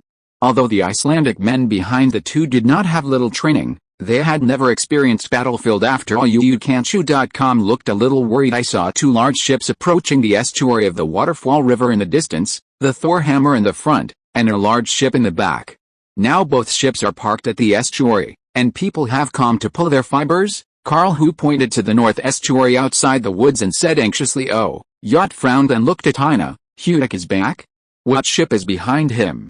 Did he meet a pirate?" Thinking of Hudic's mission, Jod's eyes lit up and he asked, "Karl, what kind of captain is behind Thor's hammer?" Karl, who scratched his head and described the second ship he saw in his eyes. Jod's eyes brightened as he listened. And at last he laughed and said, "Brig mixed sailing. That's right. That is Hader's hope. It was given to Hagrid 7 years ago, and now hope is following Thor's hammer. Coming behind the number, Hudic has found Hagrid. Hurry up, Karl, go to Great Valley to find Hader on horseback." Karl, who agreed and left on horseback. Jod laughed, patted Heine on the shoulder and said, "Hagrid is probably here in person. We have to learn from him how to make a fortune in Wenland." Olaf walked to Jod at this time and reminded, "Should I send someone to meet him?" Jod clapped his hands and smiled. "Yes. I will go personally. Don't go out in the manor with you and Heine. Heine, if I don't shoot the arrow to warn, then it means that it is Hudic and Hagrid who came back. If I fire the arrow, you will guard the manor." When he was cautious when he left the house, Jod reminded Heine in a low voice, then opened the door, riding horseback and bows and arrows, and greeted the 2 big ships that had been faintly seen on the northern river bank. Chapter 38, Banquet. Julian calendar noon on November 20th, 1627. The largest wooden house in the Hader Manor was filled with men and women. At the generous table, Hader and Catelyn were seated with Hagrid and Olaf beside them, and further out were Hudic, Hosgard's couple, Kadir and his wife, the Yachts, Heinz, Callum, Calhu, Tom and others. Basically all the high-level families of Hader Manor were seated, with Olaf and his siblings sitting on the outside. An hour ago, Jod greeted Hudic, Hagrid and others back to the manor. It didn't take long for Hader to come back. After everyone hugged and shook hands, they went into Hader's big wooden house and sat down, and then they drank and talked about their respective situations. Katrin led the women to prepare a sumptuous lunch. They made grilled fish with kippers and fresh cod, boiled venison with radish and wine, as well as lamb's head, lamb chops and lamb intestines, as well as parsnip soup. Everyone drank wine and ate food, and it was dusk after the meal was full. Olaf also drank 2 glasses of wine. This is the first time he drank it. The taste is sour and sweet and astringent. The taste can only be said to be average, but the fruity aroma is really strong. He feels that the alcohol content of this wine is about the same as beer. It is also a little bit more but very limited. When the food was removed, Catelyn made some milk grape pudding for everyone to eat. Everyone sat in the house and praised Catelyn's craftsmanship, and then talked about everyone's development in Wenland. Mentioned the Sakaya named Harut family. Hagrid looked at Olaf in surprise and said, "Olaf is too smart. I also heard Hudic say this Sakaya. It is wonderful. If I were not the Seeger himself might believe it too." "Olaf, how does your little head know about the Far East?" Olaf said without hesitation. "Since the ancestors of Harald possessed and manifested on me 7 years ago, I have often dreamed of many things in the north and south, just like living in other regions, the powerful one in the Far East. Daming, India, and other places. I saw it in my dreams, and I thought it might also be the revelation of our ancestors." All present here are Olaf's relatives and Hader's confidants. The women were also taken by Katrina to make clothes just now. The men have basically experienced the interception and rescue of Hader by the guards, and they have seen Olaf beyond ordinary people's knowledge. Hader, Hagrid, Olaf, etc., even witnessed a miracle of the ancestor showing the sacredness to Olaf 7.5 years ago. This made everyone believe in Olaf's words and wondered at the same time. Inspiration: I think the scene Olaf saw is real. It may be that our ancestors let us go to East India to colonize in the future, but his old man first said that we should colonize Vinland. I think it is also based on Vinland. Go to the Far East. Olaf said his own judgment after listening to everyone's discussion for a long time. Ulf is right, and I think so too. Hagrid knew that his elder nephew had a good head, so he agreed, then think about it later. Hagrid, you have acquiesced to the epic story of our family. This legendary experience made you a living legend in Iceland. We were harmed by Sigforth and we will always go back for revenge. I feel that if we have weapons of war and horses, we may not be able to make Iceland independent again. Hader nodded, solemnly watching his brother speak earnestly. Hagrid's current foundation was all supported by his brother Hader. In addition, when he was young, the brothers had very good relationships and had always been the masters of the house. So he nodded without thinking. Brother, you're right. I listen to you. We must get revenge back in Iceland. During the duel, it was obvious that Sigfurs attacked me and was killed by me. I was innocent, but the Sigfurs family kept insulting us. Humph. I want to take Sigfurs killed, otherwise I feel aggrieved. Olaf watched his father, uncle, and elder brother talk, and felt that the heroic aura and demeanor in them were getting stronger and stronger. This was unprecedented in 7 years. Does a person achieve a career, or a career achieves a person? Or maybe a person achieves himself while achieving a career? Olaf suddenly had many thoughts in his mind. After a while, Hagrid looked at Hader's serious request and said, Brother, you don't have my Hagerberg here. It's warmer and safer there. I think you might as well move to my transfer corner. Right, Hader thought for a while and said, but we just planted a land in Deauville. I originally planned to cultivate 5 land in Deauville before winter, plant oats and wheat, and wait until next summer to harvest. Dad. Planting this newly developed land, even the area of Wilgt can collect 2,000 or 3,000 pounds of grain. Our transfer corner has enough food for everyone to eat next year. It is better to abandon this place and wait for the population. You can get it back if you have more. After reading Hader, Olaf hesitated and said, our family should live together. And we have 600 to 700 people together. With more than 100 Icelanders, we can also to recruit more white slaves from Scotland and Ireland, and capture more Indian and Eskimo slaves.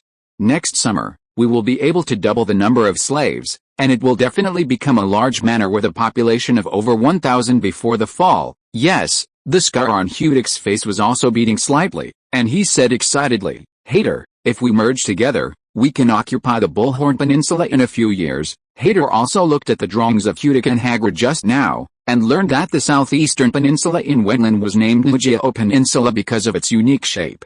He thought about it, and then looked at the brothers around him and found that everyone was already interested. It moved, so he nodded and said, okay. Before the weather has completely cooled down, let's organize people to leave by boat. The 2 boats are enough for the owner and livestock of our Hader Manor to move. Hader is better at thinking and listening to opinions than Hagrid. www.wooksiaspit.com. As the eldest son of the family, he has received traditional Viking education from an early age. The skills of hunting, fishing, whaling, and planting, and more importantly, he has been working hard to be the leader of Heir village of the White Hazel Forest, and he has been very successful. Hagrid belongs to a severely partial subject. He only learned the craftsmanship of pirates. He is no weaker than any skilled hunter in hunting and whaling, but he is not interested in other aspects, so Hader is actually very happy with the arrival of Hader. Hagrid and Olaf's uncle and nephew have been discussing decisions and actions for more than 7 years. As Olaf's age has grown, Hagrid has gradually become under Olaf's control. When Hader came to Vinland, Hagrid felt that he could completely let go. From now on, he could let his brother do all the things that colonized Vinland. He only had to do the war and hunting well. Therefore, Hagrid was very happy to hear that his brother agreed to move to Hageberg, and he said on the spot that he would hand over the management of Hageberg to Hader. The traditional idea of Icelanders is that the elder brother must bear certain responsibilities before his brother gets married, so Hagrid will take responsibility for the murder of Hader and compensate the huge amount of property. Similarly, The foundation that Hagrid now earns in Wendland is derived from the money, manpower and ships that Hader lent him. The brothers have a good relationship, and Hagrid is also a hero, so he has no idea of occupying it. Hagrid's decision made everyone present feel logical, so Hader nodded, and then ordered everyone to inform the freedmen of the manor that everyone should pack their things tonight, and leave Hader Manor by boat early tomorrow morning. Hadgerberg, the transit point at the southeast corner of Vinland. Chapter 39, Moving and Severe Winter. At the end of November 1627 in the Julian calendar, more than 130 people in Hader Manor took the Thor's hammer and the hope to leave the Waterfall Valley, follow the coastline of Vinland Island all the way eastward, and finally arrived at the transfer corner in the afternoon of the next day. After a busy relocation, the people of Hader Manor have moved into the center of Hadgerberg. This is the inner castle that Hagrid had built by white slaves and Indian slaves before. It is now nearing completion and can be moved in, just for Hagrid. Dara and others live. More than 100 people lived in Neighborg for more than half, and the remaining households lived in a few wooden houses around. The original owners of the wooden houses were white slaves. Hagrid gave them wood and land so that they could build their own houses and wipe them out. Up their grievances. In many cases, people of the same race may not be more kind than foreigners. White slaves were also a history of blood and tears in the era of the great cities and colonies. The Industrial Revolution that followed continued to squeeze white civilians, and the serfdom in Eastern Europe was even more so. It lasted until the 20th century before being ended. Hagrid's white slaves were all people who could not survive in their hometowns. Now Hagrid gave them hope that they were very obedient and worked hard. Hader only observed the situation in Hader for the first 2 days. Even if Hader asked his servants to report the situation to Hader, indicating that he would obey Hader's orders in the future, Hader still did not intervene in many things, just let everyone as usual. Then he instructed the people of Hader Manor to work with the people of Hadgerberg, and then observed silently. Since the people of Harrett Village were more trusted by Hader, Hagrid and others, in a few days, Hader and Hagrid had a high status. The chiefs such as Hader and Hagrid naturally had the highest status. The second is the Icelanders. The white slaves basically don't dare to offend the Icelanders. Even if there is a dispute, they will swallow their anger, because the original housekeepers of Hagberg are the servants of the Hader family and are from the village of Grote, so he will naturally favor himself. People do things unfairly. The real savage slaves are worse than the white slaves. There are only more than 600 people in Hagberg, and factions and hierarchies have emerged from the primitive society. Olaf feels that this is not conducive to everyone's future development. Now the white slaves swallow their breath, holding their breath in their chests. Although there will be no riots, they may not be loyal to the Hader family after they have obtained the status of free people. As for the savage slaves, they are different in race and culture. They will not obey at all. They can only rule with iron and blood before assimilation. Thinking of solving the problem of the disagreement between the white slaves and the Icelanders as soon as possible, Olaf began to think about the methods of governing people like animals in ancient and modern times, and wanted to find the best way for the Wendland group. Leaders such as Hader and Hagrid may have also noticed that Icelanders have the highest status overall, but they are happy that this phenomenon occurs because they feel that their roots are actually Icelanders. Followed by white slaves, the Icelanders of Hadgerberg led the white slaves to start fishing in the Muskox River every day, hunting in the surrounding valley forests. Because there are not many medium and large animals such as reindeer and black bears on Vinland Island, it is mainly small animals such as rabbits and birds. The skins of these animals are peeled off and air-dried for storage, while the meat is marinated and dried for storage. Because the Wendland Southeast Peninsula has the warmest environment and well-developed water system, there are many animal species, enough for hundreds of people. A few days later, Hader discussed with Hagrid and decided to start building larger towns on the plains in front of Hadgerberg before the onset of winter to prepare for the future expansion of the population. Hagrid naturally agreed with his brother's decision, so the slaves began to cut wood and quarry under the leadership of the white slaves. The white slaves who quarried and cut trees with sharp tools were all white slaves. The Indian slaves and the Akismo slaves were only responsible for the most heavy-handling work. A large area of vacant land in front of Hadgerberg was slowly cleared out. If the houses are fully built, the area will exceed the village of Harrett. Hader plans to call this city of Harrett in the future. Hader and Hagrid first let the white slaves rise in the middle of the square, and then build the largest two-story wooden house, which will be used as the center of the city and their own manor house.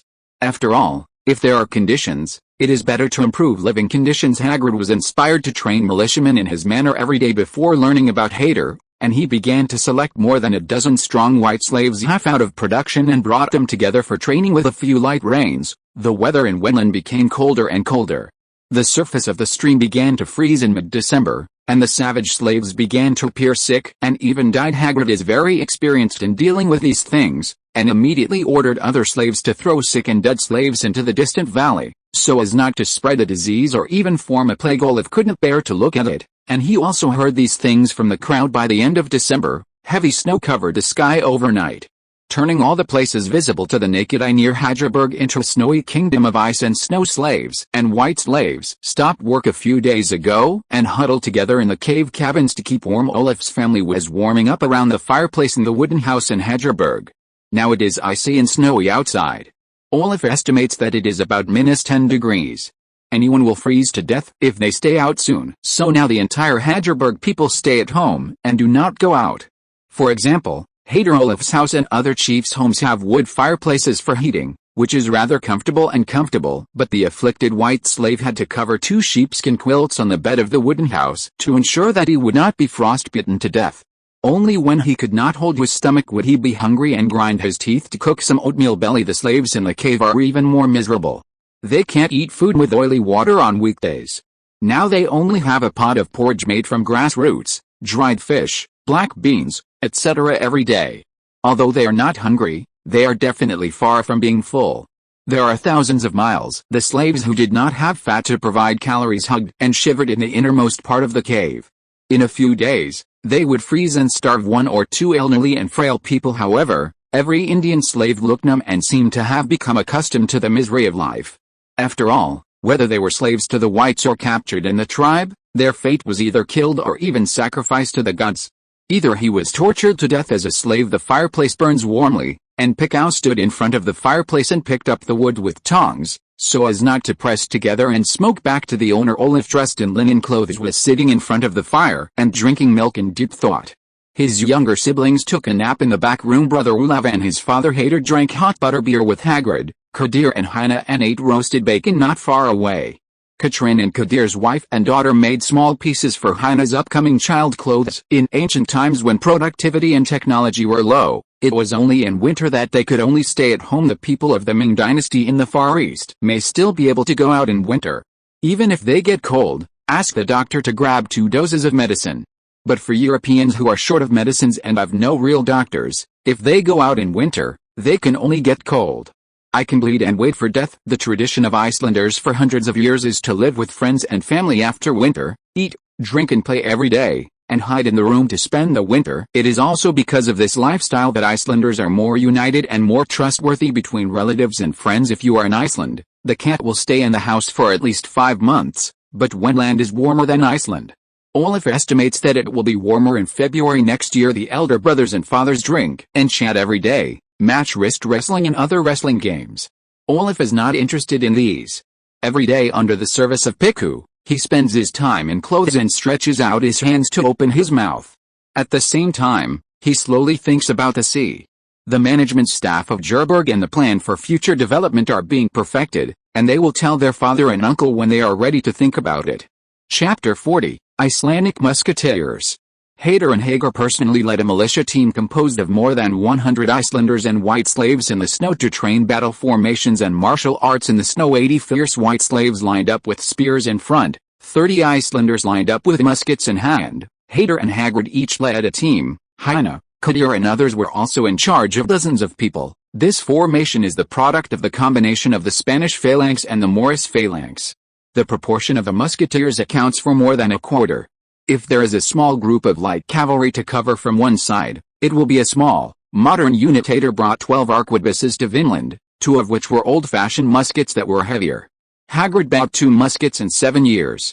He has more than 20 muskets in his hand, more than enough to equip 30 Icelandic musketeers with weapons. The remaining muskets were also divided by Heir and other leaders one by one after the first ice and snow. Icelanders who have gradually adapted to the severe winter feel that compared to the weather in Iceland, even the severe winter in Vinland is a bit warmer. Icelanders who are not afraid of the winter in Vinland cannot always drink and eat at home. After discussing with Hagrid and others, they reorganized a 110 militia, and let 30 Icelandic men between the ages of 20 and 40 serve as the core musketeers. 8 of them were selected from the white slaves. The 10 youngest and sturdy spearmen served as spearmen, and this time all the weapons in stock were exhausted. However, Hudic led the training. Within a few days, the militia team that Hader and Hagrid had high hopes began to take shape. The walking lineup was uniform, and it was able to attack and retreat in accordance with the slogan. Hader and Hudic, who have actually been on the battlefield, feel that this militia is very different from the mercenary corps, but it is much stronger than the militia troops recruited by various countries. If they see blood again, they can completely transform into soldiers who dare to fight and can fight. A cold environment can sharpen people's will most. Hader rode a horse and watched his militia spur in the snow, applauded and laughed proudly. In the spring of next year, let's pick an Akismo tribe on the north side of the Oxhorn Peninsula. Capture some more Akismas. Hagrid also smiled eagerly. There were already few wild people on the Oxhorn Peninsula, but now there are only a few savages. Love the Kismo. Next year we will sweep the peninsula first, and then go to England to get more plate armor and muskets and spears, and then we will be able to conquer the island. It is said that there is a large Indian tribe with thousands of people. We are few, not fully armed. Hader nodded. Some time ago, they were eating, drinking, and having fun at home every day. In their speech, they also made plans for next year or even the next year. They planned to clear all the primitive people on the Bullhorn Peninsula in the spring of next year, and select some to be used as slaves. All the looted resources and the resources from this year's hunting will be shipped to England and even Amsterdam in the Netherlands for a good price, and then we will buy weapons such as plate armor and muskets and various seeds.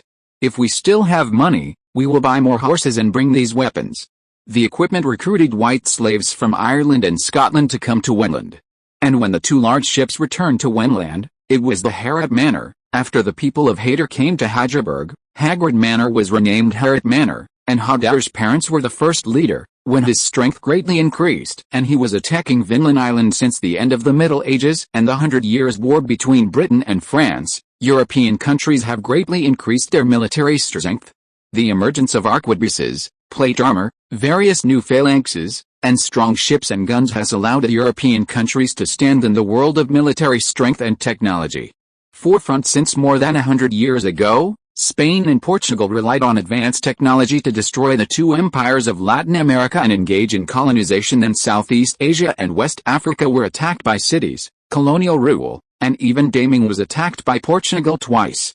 It was only because the armed merchant ships could not beat the Daming navy that it became a charter of Macau. From the many continents, the many colonial dominations and the victorious wars of the governments and indigenous peoples, European countries have gradually developed an invincible self-confidence. At the same time, due to the Renaissance, they also have great confidence in their own culture. They believe that Europe is only talented. It is the center of world civilization. Perhaps Europeans who face the huge monster in the Far East will be jealous, but the natives of all continents are never taken seriously by the Europeans. Hudic, Hader and others share this idea, thinking that as long as they are equipped with advanced muskets and plate armor, dozens or hundreds of people are enough to destroy any primitive tribe. More than 100 years ago, 168 soldiers from Spain perished. The Inca Empire that ruled more than half of South America. Also more than 100 years ago, hundreds of Spanish soldiers captured the Aztec king of Central America, and then with the help of some Indian and Thai water boys, they destroyed the Aztec civilization and began to colonize America. Successive examples have made it impossible for Hader, Hudic and others to pay too much attention to the natives of Wenland. After all, the natives of Wenland don't even talk about the country. They don't even have large tribes. How could it be that they are armed with advanced weapons? The opponent of the civilized man, Hudic, who was born as a mercenary, even thought that if people like him also encounter behemoths like the Inca Empire and the Aztec Empire, they can also create a classic battle in which 100 people perish. A country. Both the Akismas and the Indians made several primitive bows and arrows. They were not longbows, and they were small in pounds, but they had a certain degree of lethality after all. Hader believed that even a white slave was his own precious wealth and could not damage it. It must not be broken, so I want to purchase some of the plate armor from Europe. Plate armor is the top physical defense equipment. That the British longbow is difficult to shoot, but it is the pinnacle of the cold weapon era. Olaf feels that white people with muskets and wearing plate armor can absolutely crush any cold weapon civilization and primitive people. In order to improve the marksmanship of his Icelandic musketeers, Hader has been allowing them to practice with lead bullets and gunpowder. After consuming 3 boxes of ammunition, They were finally able to achieve good results within 70 steps. Icelandic men are basically the descendants of Vikings. Although the craftsmanship of throwing axe and fighting handed down by ancestors is only inherited by most leaders and heroes, most of them have also contacted or even practiced them, but they rarely use them, with Vikings. Icelanders who inherited their skills from their ancestors also have a foundation in shooting, so they are easy to use muskets and have better physical fitness. This is much stronger than the white slaves from labor areas such as Ireland and Scotland. For Heidar and Hagrid, the Icelanders are the most trustworthy and easy to form combat effectiveness, so they are the core subordinates and the most elite musketeers. Although there are many white slaves in Ireland and Scotland, they can also communicate with Icelanders in terms of language. In addition, their ancestors are all Vikings, and they are also their own by slaves have obtained land and freedom for their hard work for a few years, and they live well. They are like Doming's gangsters. Who is willing to leave their homes if they can survive? Heidar and others wanted to control the entire Vinland and become the overlord of one party. Although the goals were different but the direction was the same. The colonization of Vinland by Heidar and others was also good for the white slaves.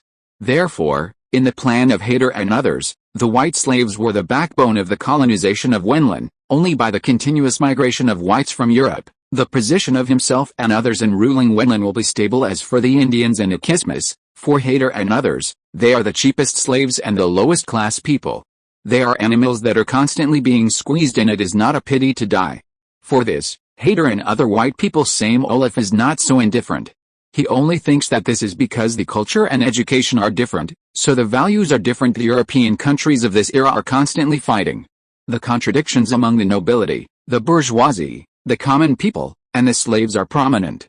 Medical and healthcare and education are all very backward. It is a luxury for people to live well.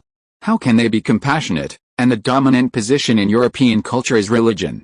For thousands of years, Catholicism has promoted burning to death of infidels. Reading www.ukanchu.com has even continued to organize Eastern expeditions. Europeans are already rooted in aggression and snatching. In the bones, they certainly wouldn't be kind to the lamb being slaughtered and the enemy. When everyone is a robber, if you come out to talk about universal values, is it a show of brains? The so-called universal values such as human rights and feminism in the later generations of the West are just talks based on the blood and tears of the colonized. Europeans have used the tragic fate of other nations to create the glory of their civilization and are eating the blood of others. After the steamed bun grew up and gained weight, Europe became well-dressed. Olaf felt that it was absolutely right to sing on Witch Mountain. Although he could not accept the enslavement and slaughter of native savages for the time being, he would never stop it. The instinct of living creatures is competition. He knew very well that in this world of great controversy, he did not if you die in a daze. You can only fight for it like a beast. After all, the beast was born to fight for milk, but it was getting thinner and weaker. Knowing that it was dead when they grow up, they fight for the right to mate, eat, and group leaders. Failure generally means death, not to mention beasts. Even if it is a human being, a person in the present society of later generations does not even have to obtain the right to reproduce through financial resources, material resources, appearance, status, etc. If you can't compete with others, you won't have to eat, or eat the leftovers of others coldly. Civilization is an advanced pursuit after solving physiological needs. It is like a fruitful plant that always takes root in a moist, cold and dark soil with insects and bacteria. No matter how beautiful the sky garden is, it cannot be retained, because its beauty has no foundation. Note, Akismo, the Indians' name for the Inuit, which means a person who eats raw meat. Inuit people have the habit of eating raw meat, which is related to the lack of fuel in the Arctic, and it is also related to the fact that Inuit people eat whale skin, seal meat and other vitamin supplements. Chapter 41, Thinking of the Eight Flag System. Olaf watched his father Heidar and his uncle Hagrid together with his two uncles, Heine, Olav and others in his home. In the warm house in the cold winter, they drank wine and discussed the management of the Heir manor. A series of measures. Olaf felt that he had benefited a lot. Although he was also considering these things, he felt that it might be difficult to practice. After all he knew were the policies of other countries, especially ancient China, which were completely different from Vinland's situation. In the age of backward feudalism, the division of people into different ranks is the fundamental basis for maintaining the stable development of society. Olaf felt that his father said that Icelanders, white slaves, and savage slaves had become a three-tiered pyramid structure to rule Vinland. It is currently very effective, but after a long time and a larger site, the white slaves may be dissatisfied, but Olaf thought at that time, we can imitate the chiefs of the Far East and the golden chiefs of the Far East, and lift a flag to the white slaves, so that the white slaves can obtain the status of a free citizen and enjoy the same rights as the Icelanders. Whether it is a white slave with a free status or a white slave who is still a slave, they will do things more faithfully. This idea Olaf is going to follow the Manchu 8 banners and perfect a system to maintain his own correct rule, so he is still considering how to use the culture of Icelanders and other Europeans to change the situation that everyone can accept and recognize. If it is completed with this system, Heir must be persuaded to agree. The system of the 8 banners of the Manchu and Qing dynasties began with the 2 banners, and then became the 4 banners and the 8 banners. This evolution is a change caused by the increase in the Jurchen population. After Mongolia and Han people also joined, the Mongolian 8 banners and Han 8 banners came into existence because the early Manchuria was to dismount the horse for the people and mount the horse for the army. So the 8 banners that ruled all the Manchus was the foundation of the Manchu, which is the top of the pyramid. Under the Manchu 8 banners were the Mongolian and Han 8 banners, and further down were the Green Camp, etc. Traders relied on Hanshin after the Manchu dynasty changed from a military organization to a ruling power. However, the 8 banner system was not cancelled, but it slowly lost its combat effectiveness. Olaf doesn't know much about the history of the Manchus, but he knows one thing: even if the 8 banner system fell behind in the middle and late period of the Manchus, the 8 banner soldiers had no combat effectiveness, but the 8 banners still had a strong control over its people. The establishment of several levels of master-servant relationship between the banner owner and the banner, the master and the slave, the armored man and the coat, makes the 8 banners a whole, which can exert a strong combat effectiveness when there are few people and savage.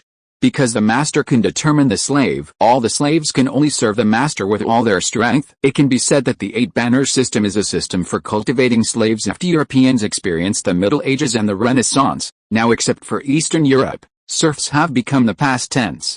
The traditional sense of slaves basically does not exist. What exists is indentured slaves or indentured servants who must respect personal property. Therefore, it is difficult for Europeans and European cultures who advocate freedom to make white people and even white slaves willingly be the servants of the banner master, the code of the armored man, or even the code of the armored man. The success of the 8 banner system lies in the fact that the Jurchens first annexed the various Jurchens and Mongolia of the same cultural system, and then invaded North Korea, which has been enslaved by the 2 masters for hundreds of years, and the captives can accept the reality of being a slave later, after entering the customs. The shaved hair and easy clothes and the wanton killing caused most of the bones of the Han to die. Most of the people who understood the righteous culture died, and the rest were ignorant people who broke the backbone of the cultural and intelligent people. Under the education of castration culture, the later Qing dynasty also recognized the rule of the Manchu Qing court. Olaf felt that he used the good thing of 8 banners, and it was 80% unacceptable, but it might not be impossible to change the name, put on other skins and adjust it. Olaf began to study the Icelandicization, or Vinlandization, of the 8 banner system from December 1627 to January 1628 in the Julian calendar. At the same time, Heir and others also conducted an outdoor exercise every other day. Militiamen were trained. Industry is good at diligence and wasteful at play. This old Chinese saying is true. In the winter, when everyone else is dormant, the militiamen in Herat manor are working hard to train their troops. Heir rewards the militia family with a smoked fish every day, and there are mountains of food and meat in Hagerberg. Dried fish is also being consumed quickly. Heir, Hagrid, and Hudik all firmly believe that with a large amount of materials invested, in the spring of this year, more than 100 militiamen will become invincible soldiers who crush the indigenous people. In order to mobilize the enthusiasm of the white slave spearmen and Icelandic musketeers, Heir also promised that as long as they performed superiorly in the battle of training and conquering the indigenous people, they would give indigenous slaves, money, land, and even free people identity of now in the entire Herat manor, except for the leaders and managers. Neither Icelanders nor others are free citizens. So the status of free citizens is still very attractive. The brave Icelanders under Heir's leadership are looking forward to conquering and enslaving the indigenous people. Hagrid's white slaves do not put the indigenous people in their eyes.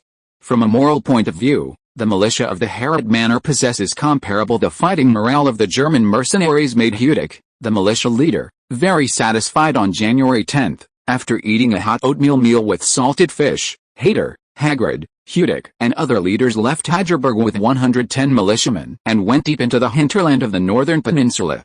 Marching, preparing to practice rapid marching, exercise stamina and discipline. Olaf originally wanted to follow it, but Hader considered the inconvenience of walking in snow www.uxiaspit.com, so Olaf followed Olaf to look after the house and the manor out of Hagberg, because there are lands, slaves, and free people hanging in front of you as rewards. The 110 militiamen seemed to be strong soldiers of the 100 battles, even if they walked 8 or 9 miles in the snow in one breath. I felt very tired, but still no one asked for a rest. Hader, Hagrid, and Hewdick rode horses, while Heine, Hoskeld, and Kadir followed the team and exercised themselves. Hoskerd felt that he was almost out of breath, and looking at the formation on the left side, it was a little stretched and deformed. Knowing that everyone was approaching the limit, he walked to Hewdick and whispered, "Hewdick, you can rest. Rest, someone will collapse if you leave." Hewdick used to lead his men in the mercenary regiment to go out for 12 miles in one breath before resting.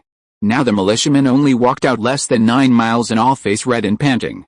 He frowned, and then remembered that the snow is not easy to walk, so he little bit head, loudly ordered to stand still, and drink a sip of wine to quench your thirst. The Icelandic musketeers took out the small swan-necked clay pot from their arms, uncorked them and drank a few sips of wine mixed with water. The white slaves don't have this condition. They can only grab a few handfuls of snow and chew to quench their thirst. Hewdick was going to let the militiamen rest for a candle time, so let them move freely. Many white slave spearmen and Icelandic musketeers went to pee under the trees in the distance. Hewdick dismounted and walked to Hoskerd's side to talk and wait.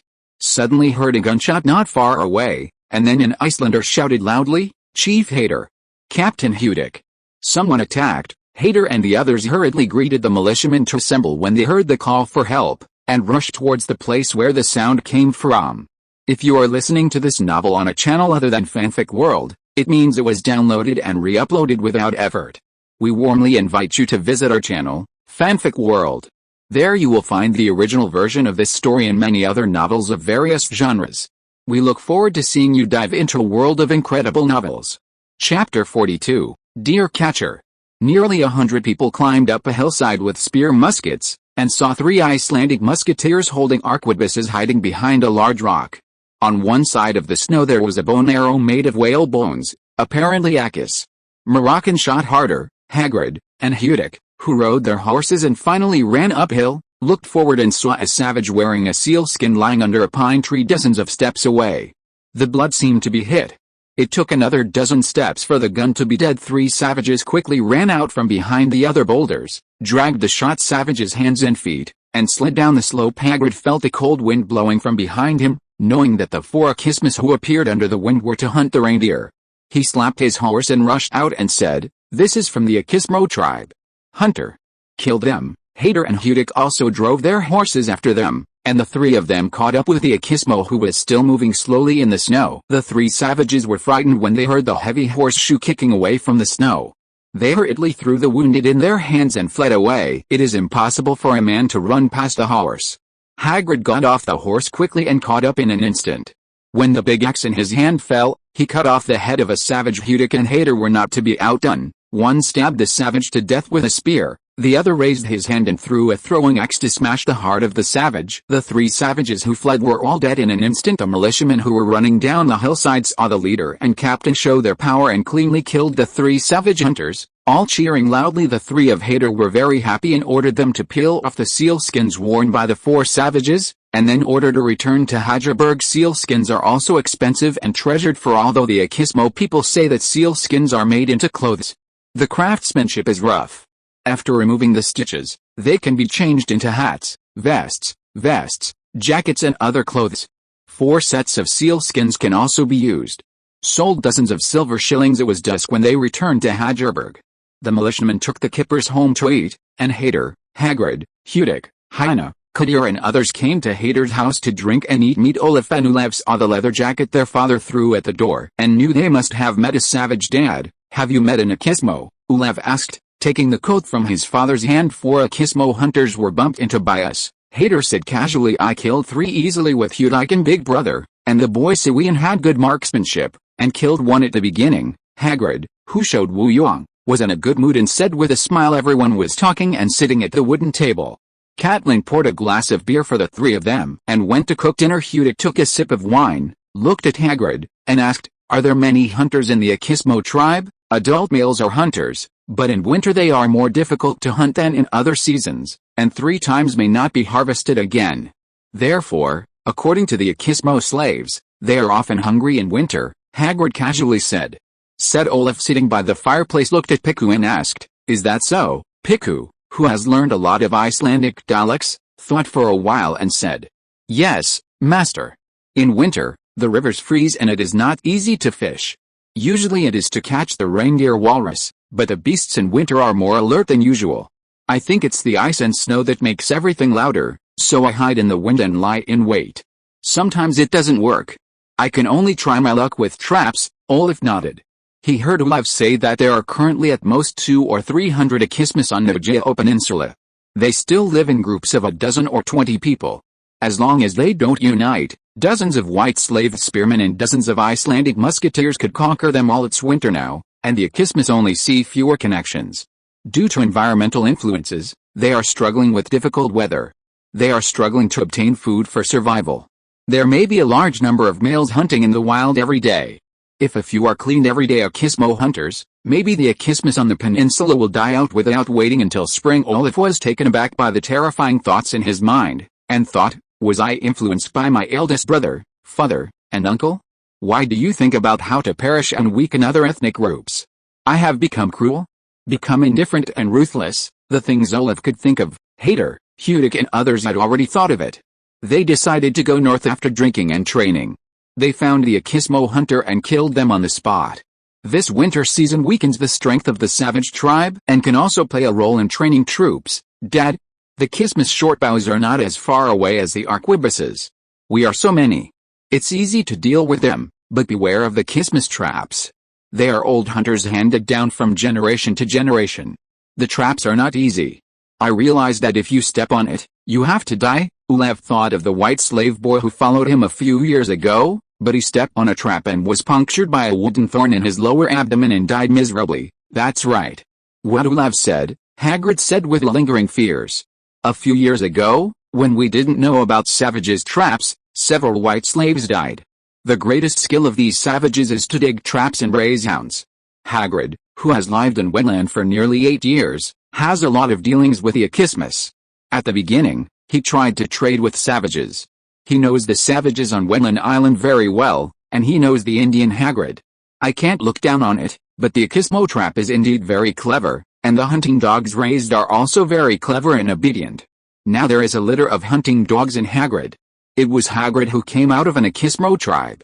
The puppies bred, and sometimes go hunting with hounds. I heard from Mr. Champlain of Quebec that more than half of the Indians in Central America were killed by smallpox, and there were far fewer northern savages in America. But our Southern London Virginia Company also gave the Indians peckert there. The tribe sent blankets with the smallpox virus, which seemed to cause the Indians there to suffer heavy casualties. Olaf suddenly said with a sneer, www.uxiaspitcom. The British in the South can plunder wealth much faster than us in Quebec. They all have state support behind them. We are just personal actions. We must be cautious. Hader was worried about his son's eagerness for quick success, reminding him, we are a family with a solid foundation. And our ancestors have used more than 3 generations of hard work. The status of Grey Cloak heir has given the heir a grand manor, which controls the Circean Peninsula, and Hagrid and I will create a better foundation for you, Olaf and Half. You and yours or children and grandchildren are doing well, and maybe we will be able to establish a nation in Wetland within 3 generations. Don't worry, boy. Some methods are not suitable for us. Hewdick nodded and said, whether we are founding a country or will be independent of Vinland in the future, as long as there is a lot of wealth after Vinland is ruled by us, neither the Danish one nor the neighboring England or even France will tolerate it. It is very likely to annex us. So it is very necessary for us to have an army capable of fighting. Your father and I will train a good soldier to protect our property in these 10 years. Note, Champlain, originally an explorer and the 3rd governor of the new French colony, began to establish a colonial stronghold in Quebec in 1608, and began to swim up the St. Lawrence River, looking for indigenous people to establish a fur trading stronghold. 1624 expansion of Quebec City and construction of fortifications, and then in 1628, The new French colonial real estate food base was invaded and looted by British colonists. Quebec City and other colonial strongholds experienced insufficient supply of supplies. According to historical records, the supply shortage of New France will continue to increase. Eventually, on July 19, 1629, Champlain negotiated with the British merchants and surrendered. The French forces gave up most of the colonial stronghold, and Quebec City was reduced to the hands of the English. Chapter 43, Spring. Hader and others finished talking about the business in his long room, and Catelyn also made dinner. It was fried lamb chops and boiled fox. The fox is a beast that Hudike shot on the wild the day before yesterday. He has no family. He eats at Hader's house and gave it to Catelyn. Wait until the afternoon of the next day. Snow began to fall in the sky again. The snow fell for 2 days.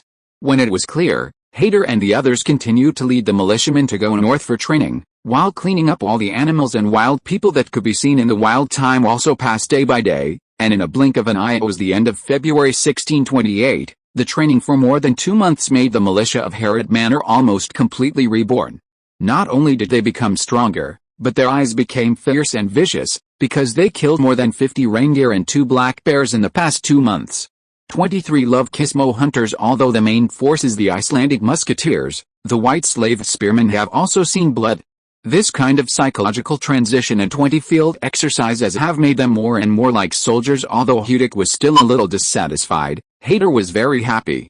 He felt that even in a tailwind, relying on the advantages of numbers and weapons to crush and kill the beasts and savages, this made the militia more and more confident. Will be more brave in the future. The weather is getting warmer, and the ice and snow on the ground are melting and decreasing every day. When Olaf woke up today, he opened the window and looked up, and he saw that there was no ice or snow in the corners of the house and under the stone trees outside of the sun. Winland belonged to Canada at the intersection of the later United States and the east coast of Canada. The latitude here is similar to that of the Ming Dynasty, and the temperature is similar. Although spring is approaching, the temperature is still around zero. After being bored in the longhouse for 2 months, Olaf took his younger brother and sister out to play after breakfast. Hader left with a militia team early in the morning today. They are no longer heading north today because the weather is getting warmer and the hunters have died too many. The Akismo tribe in the north has begun to merge and move on a large scale. Hader, they are now inconvenient to confront these savages head on today. Yat, Kadir and Haina are all staying in Hagerberg. Because the weather is getting warmer, they are going to continue to lead the white slaves and savage slaves in the camp to build the city of Herod outside Hagerberg. Hader and they went all the way south, and they all brought bottles and jars, ready to bring back seawater to boil sea salt for food. Icelanders generally rely on purchasing salt in England. Sea salt and well salt are produced on the islands of England. Sometimes places near the sea will get their own water and boil salt for consumption.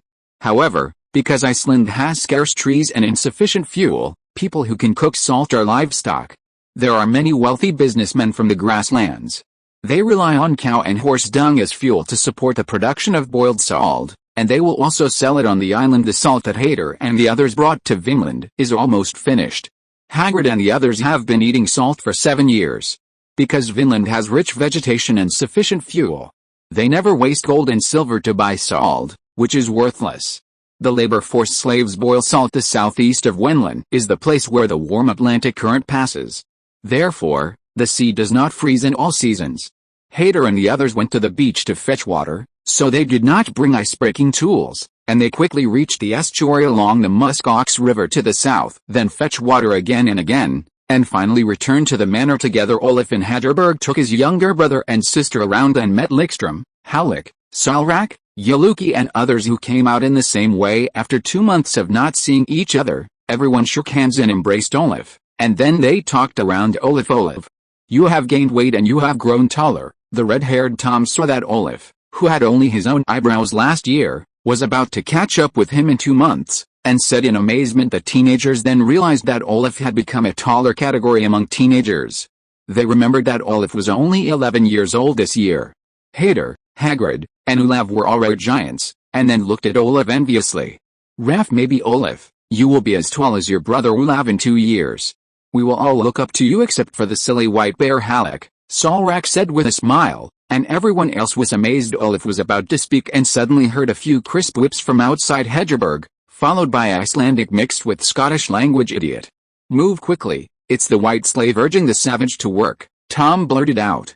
His father is now patrolling the construction site outside Hageberg. He felt that it must be the white slave that was so harsh on the savage. In order to be active in front of his father, Olaf led the teenagers to the open door and looked out. The two young white slaves who watched the door hurriedly stretched out their hands to stop them, stumbling in Icelandic with a strange tone, and said, "Please don't go out." The second young master, Olaf, and the guys.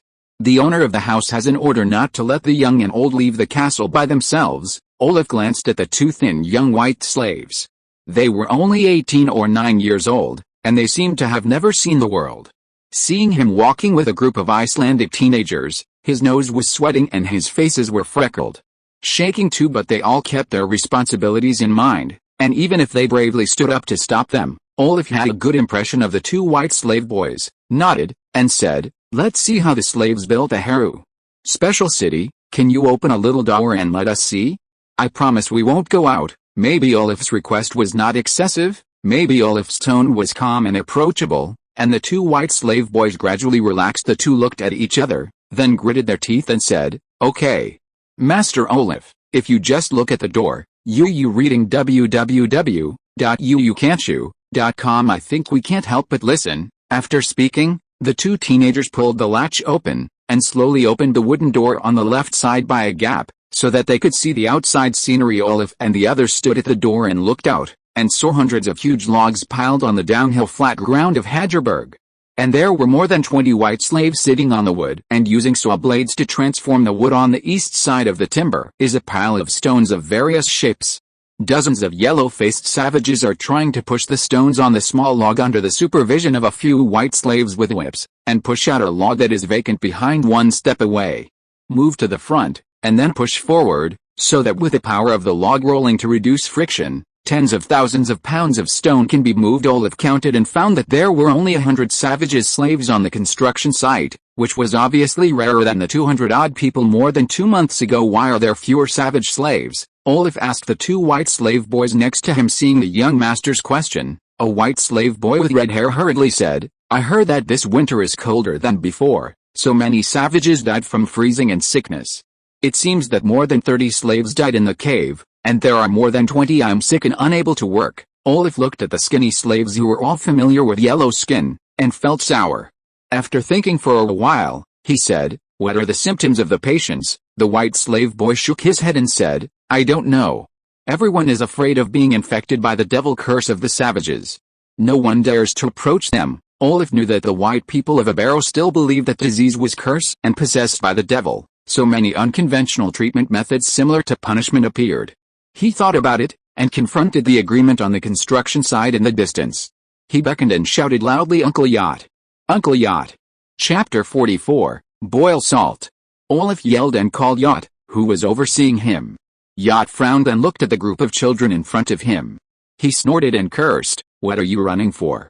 Go home." The teenagers were frightened. They all looked at Olaf, and Olaf waved his hands and said, "You go first, I'll talk to Uncle Yacht." The eldest brother spoke, and the teenagers left together, and Half and Gaelny were also taken away by Tom and the others to play. Watching the teenagers leave, Yacht asked curiously, "What can you do with Olaf?" "Uncle Yacht, I want to know what's going on with the savages in the back cave," Olaf solemnly asked. "What are you asking for?" Yacht frowned slightly.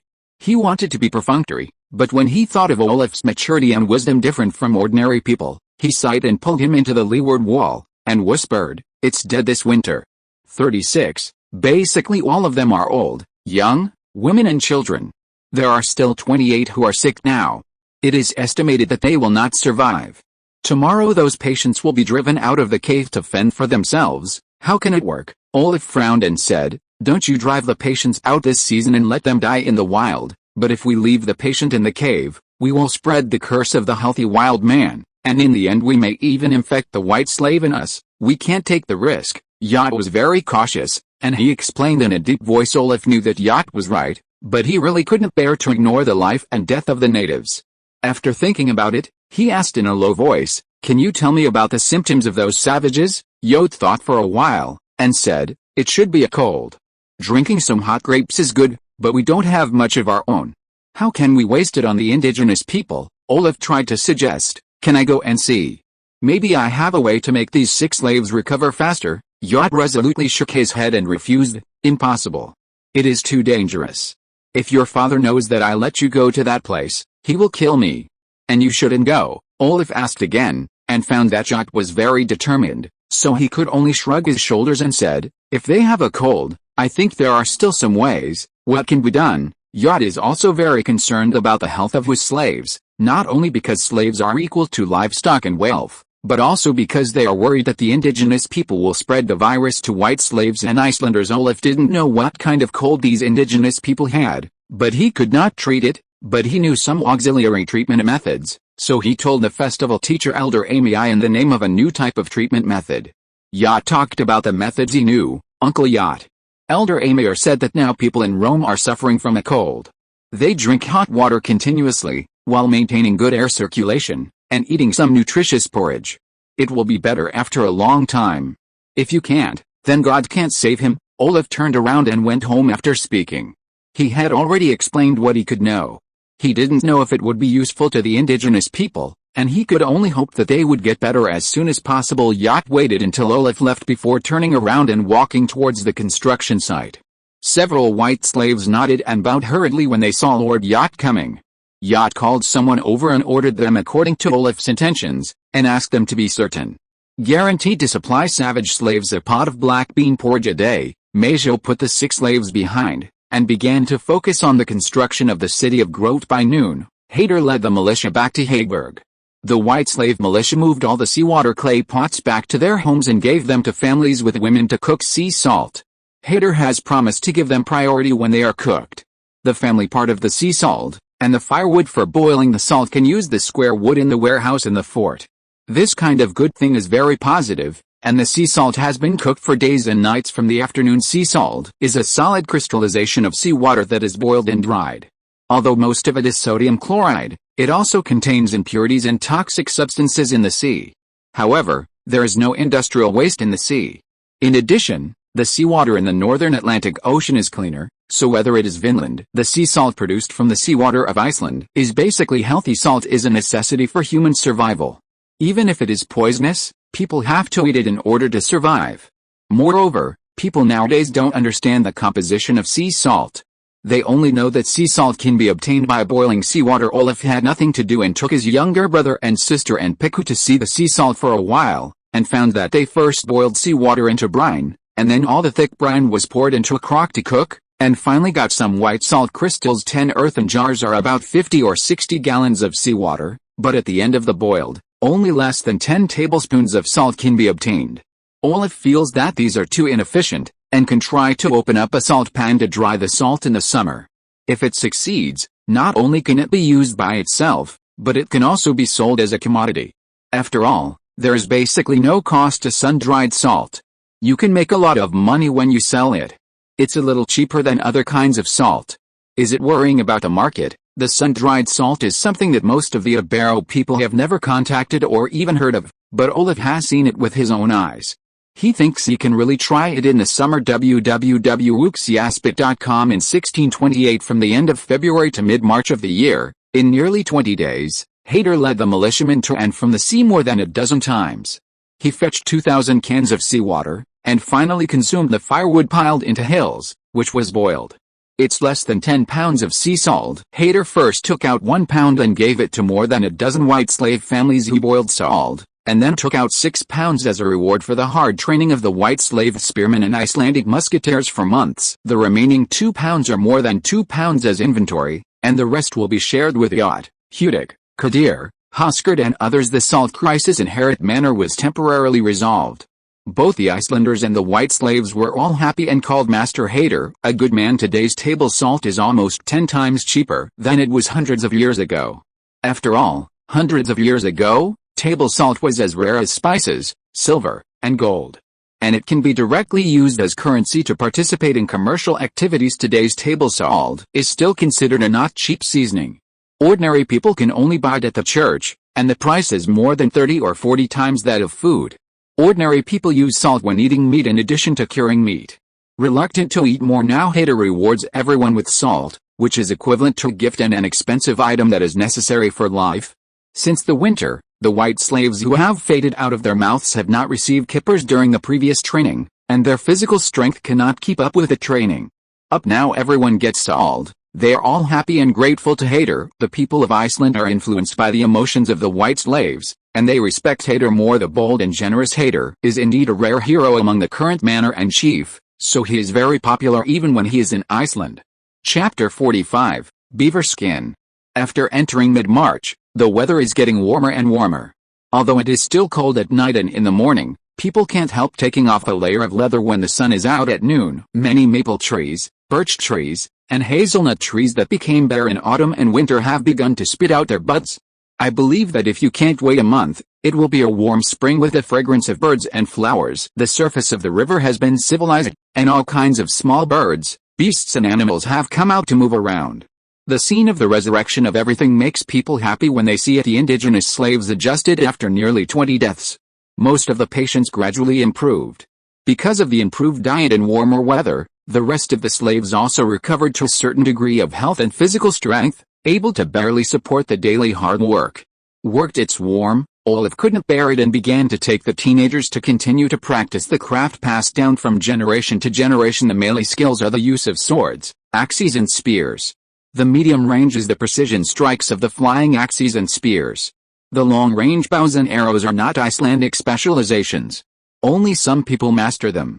Olaf is not good at it and gave up. Raf thinks that in the future, directing everyone to master the use of muskets is enough to replace bows and arrows. Olaf and Hagrid instructed Olaf and the others to train martial arts, usually by Olaf alone. The teenagers all know the mission of occupying Wenland and even the distant mainland when they grow up. How much they learn depends on their own skills. In the future, I will practice hard, and it will look good in a few days after the beginning of the spring. Because farming was not a solar term, Jot was still responsible for the management of white slaves and savage slaves to build the city of Harald, and construction was being done every day outside Heidelberg. Hader, Hagrid, Olaf and others took a militia hunting team, and began to look for beavers near the various water systems. If they were found, they would be killed, and then they would be brought back to the manor to be peeled, and the fur was carefully shaved off. The fat and minced meat inside are dried, and the meat is divided and eaten while catching beavers. We will not let go of minks, squirrels, black bears, reindeer, and large white wolves that are unique to Wenland. As long as they are found, they will shoot volleys with muskets and bows. They will always hit them. The wooden stick knocked the injured beast to death, so that a relatively complete piece of skin was obtained. Spring is the season when animals with cherished furs come out to forage and even mate. Especially when they are hungry for a winter, most of the animals are very active. The fur of these animals after the coldest winter is the thickest and beautiful. The best time to kill and peel is in the early spring. Hader led the militia to go out in the morning, and then he, Hagrid, Hudik, Kadir, Hoskard, and Heine each led a small group to catch the beast every night. Returning to Heidelberg can bring back 7 to 10 small or even medium-sized beasts. The most are beavers, white wolves, foxes and other animals. There are very few reindeer. This kind of constantly migrating animal seems they all fled back to Vinland Island, and the black bear, as the pinnacle of the food chain, was originally a few beasts. After 7 or 8 of them were killed, they were almost extinct on the peninsula. Hagrid lived in Wenland for 8 years. The real support for his development and accumulation of wealth is beavers, seals and other beautiful animal furs that cherish their beauty whether it is in Europe or Asia. The mink, beaver, sea dragon, and other animals with rare furs in the cold northern regions are all hunted to provide the rare furs to the nobles and nobles. Rare furs produced in the northeastern region of Daming must be enjoyed by the princes and nobles and the Emperor Daming.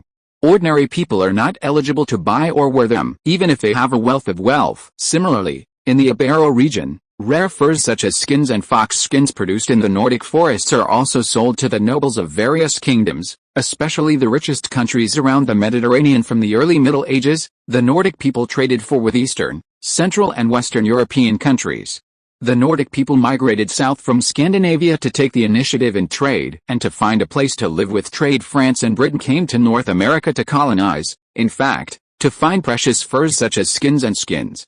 After hundreds of years of wild hunting in the Nordic region, the beavers that produce precious furs have been nearly extinct, and it is extremely difficult to find them. At this time, the cold regions of North America across the Atlantic are full of beavers.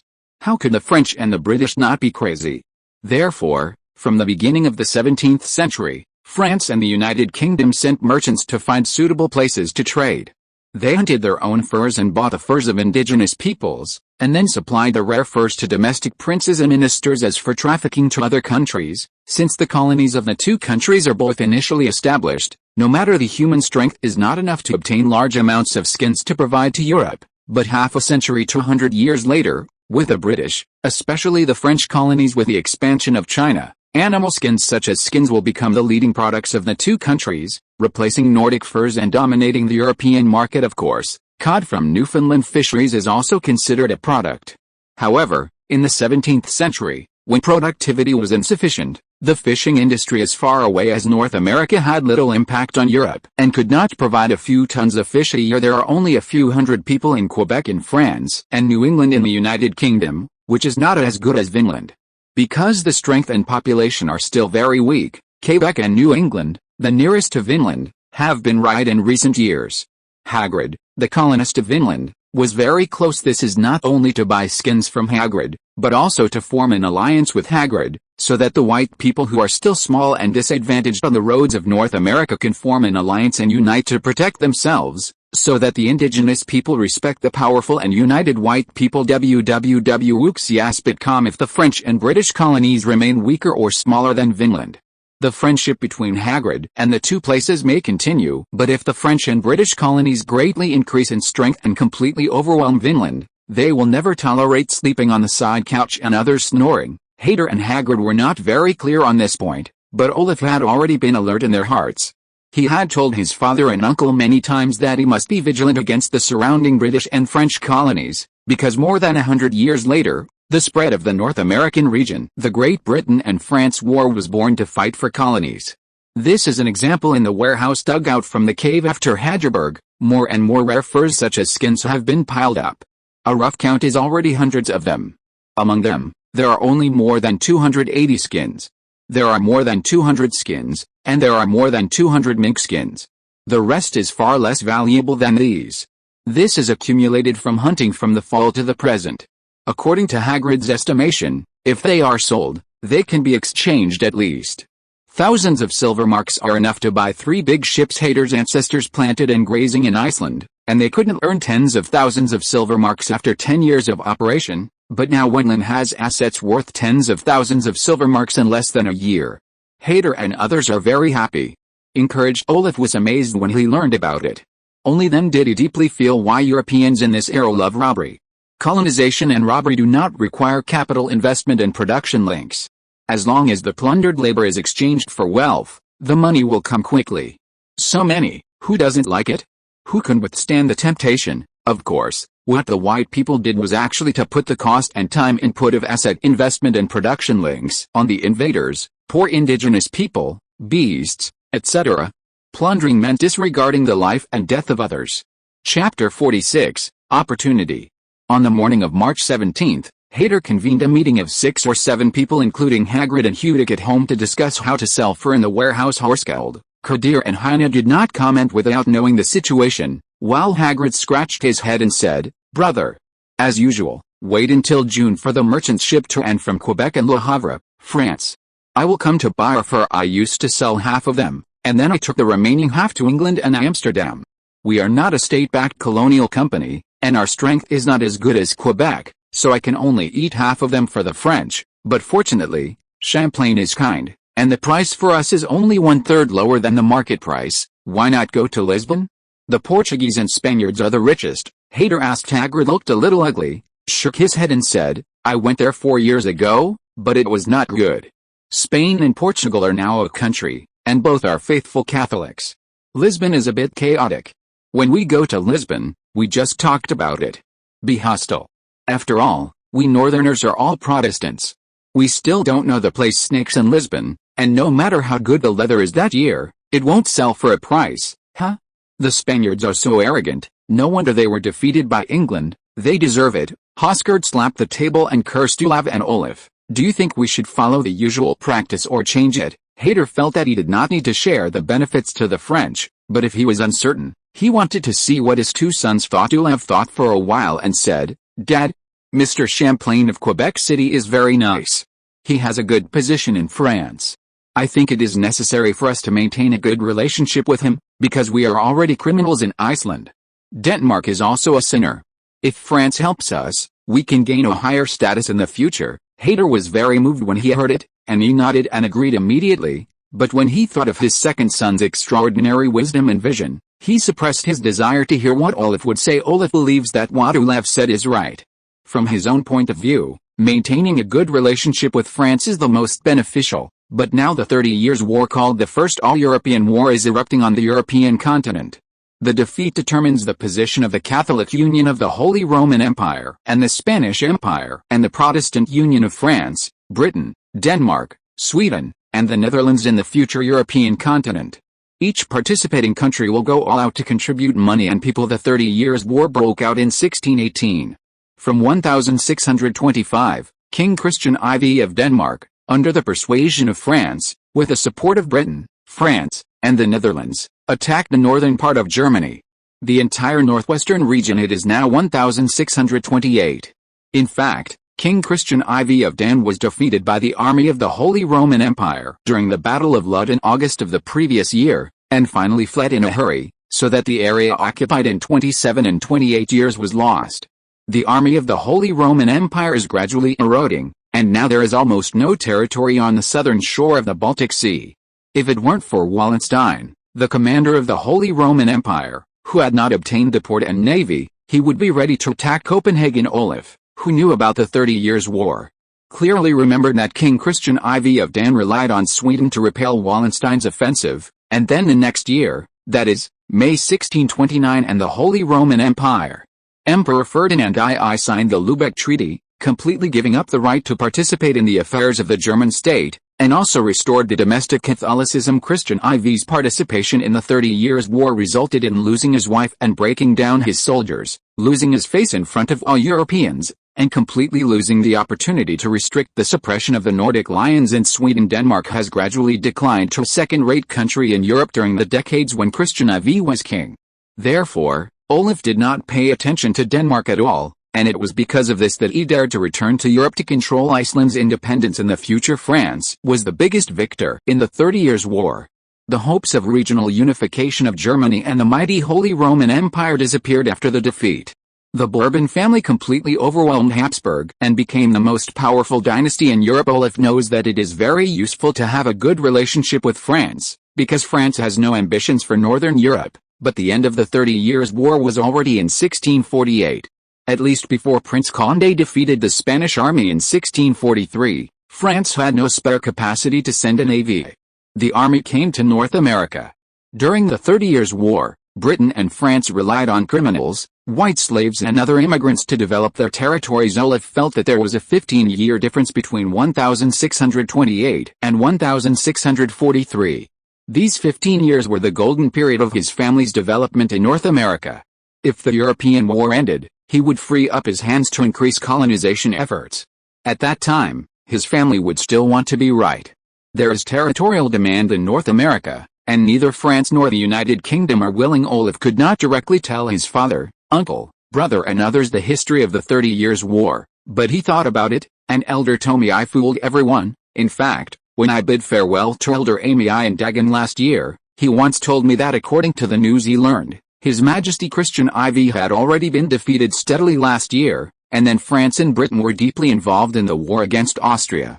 I think this is an opportunity for us. Olaf's eyes brightened as he talked, and finally got up and looked at Heir and others. Heir, Hagrid, Hudic and others couldn't understand what Olaf's opportunity was, especially for the news of Christian IV's continual defeat, because the news they got before they left Iceland last year was Christie.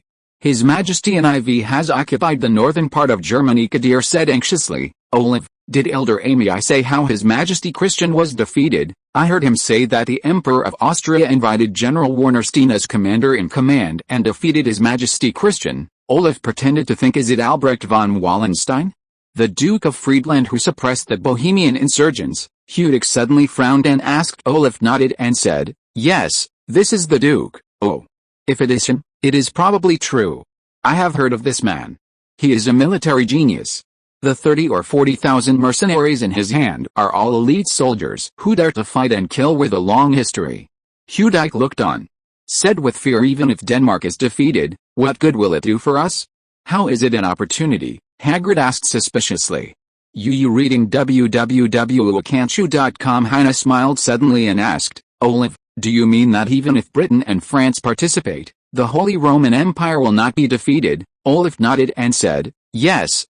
Spain and the Holy Roman Empire have united to have the power to change the situation in Europe. Now Denmark is defeated. The North can only rely on Sweden, but the poor Sweden does not have enough power, even if France and the United Kingdom. Supporting him is not necessarily an opponent, and without a strong northern army to contain the Holy Roman Empire, France would absolutely not dare to act rashly, because he might be attacked by both Spain and Austria, and the United Kingdom would not be able to devote himself to it even if he lived abroad. I think either the Protestant League cannot win, or this war will be fought for more than 10 years. You are right, Heine nodded and whispered, if the European war will be delayed for more than 10 years, we and Finland need not worry about French and British colonial companies. After all, our strength will win. After passing them, I think even if we give us another 10 or even 8 years, we will be able to occupy the mainland of Finland and the West, and then there will be no need to worry about French and British colonial companies. You mean that Britain and France have no time to take care of West Indies? Can we accelerate the pace of occupation and colonization than expected? Olaf said, excited. Yes. As long as France and Britain do not send a large number of troops, armed merchant ships, and warships come, let's ignore them at all, sell all the skins to the Dutch, then recruit white slaves as soon as possible, and then expand our territory. Olaf's words made the meeting lively, and everyone discussed how to develop ideas as soon as possible because everyone believed what Olaf said. It was decided that it would be best for Wendland to have 8 years and 10 years of development without interference. It would be too useless if he didn't dare to speed up the expansion. Chapter 47, Decide. Everyone in Hader's longhouse was chattering. After a while, they basically agreed. Everyone agreed to give up selling French skins this year and planned to ship all the fur to Europe. Hader, how about you say something? Hager laughed and asked his brother Hader for his opinion, but we live far away on Vinland Island, West India. In the future, no matter if we want to develop population and armaments, we will have more and larger ships. Now we have offended Denmark, and if we offend France and Britain, how can we find shipyards to build big ships? Hader thought for a while and asked a sharp question. Olav, Kadir and others were choked for a while. Olaf frowned slightly, but then unfolded again. Heiner laughed and said, the head of the Netherlands is a group of profit-seeking businessmen. As long as the price is right, they will definitely be willing to build ships for us, and their ships are also the best in the world, Olaf added, saying, we in Northern Europe are Denmark and Sweden competing for supremacy. Denmark is defeated. Sweden must represent the Protestant forces against the Holy Roman Empire. The future of Europe will definitely be endless wars.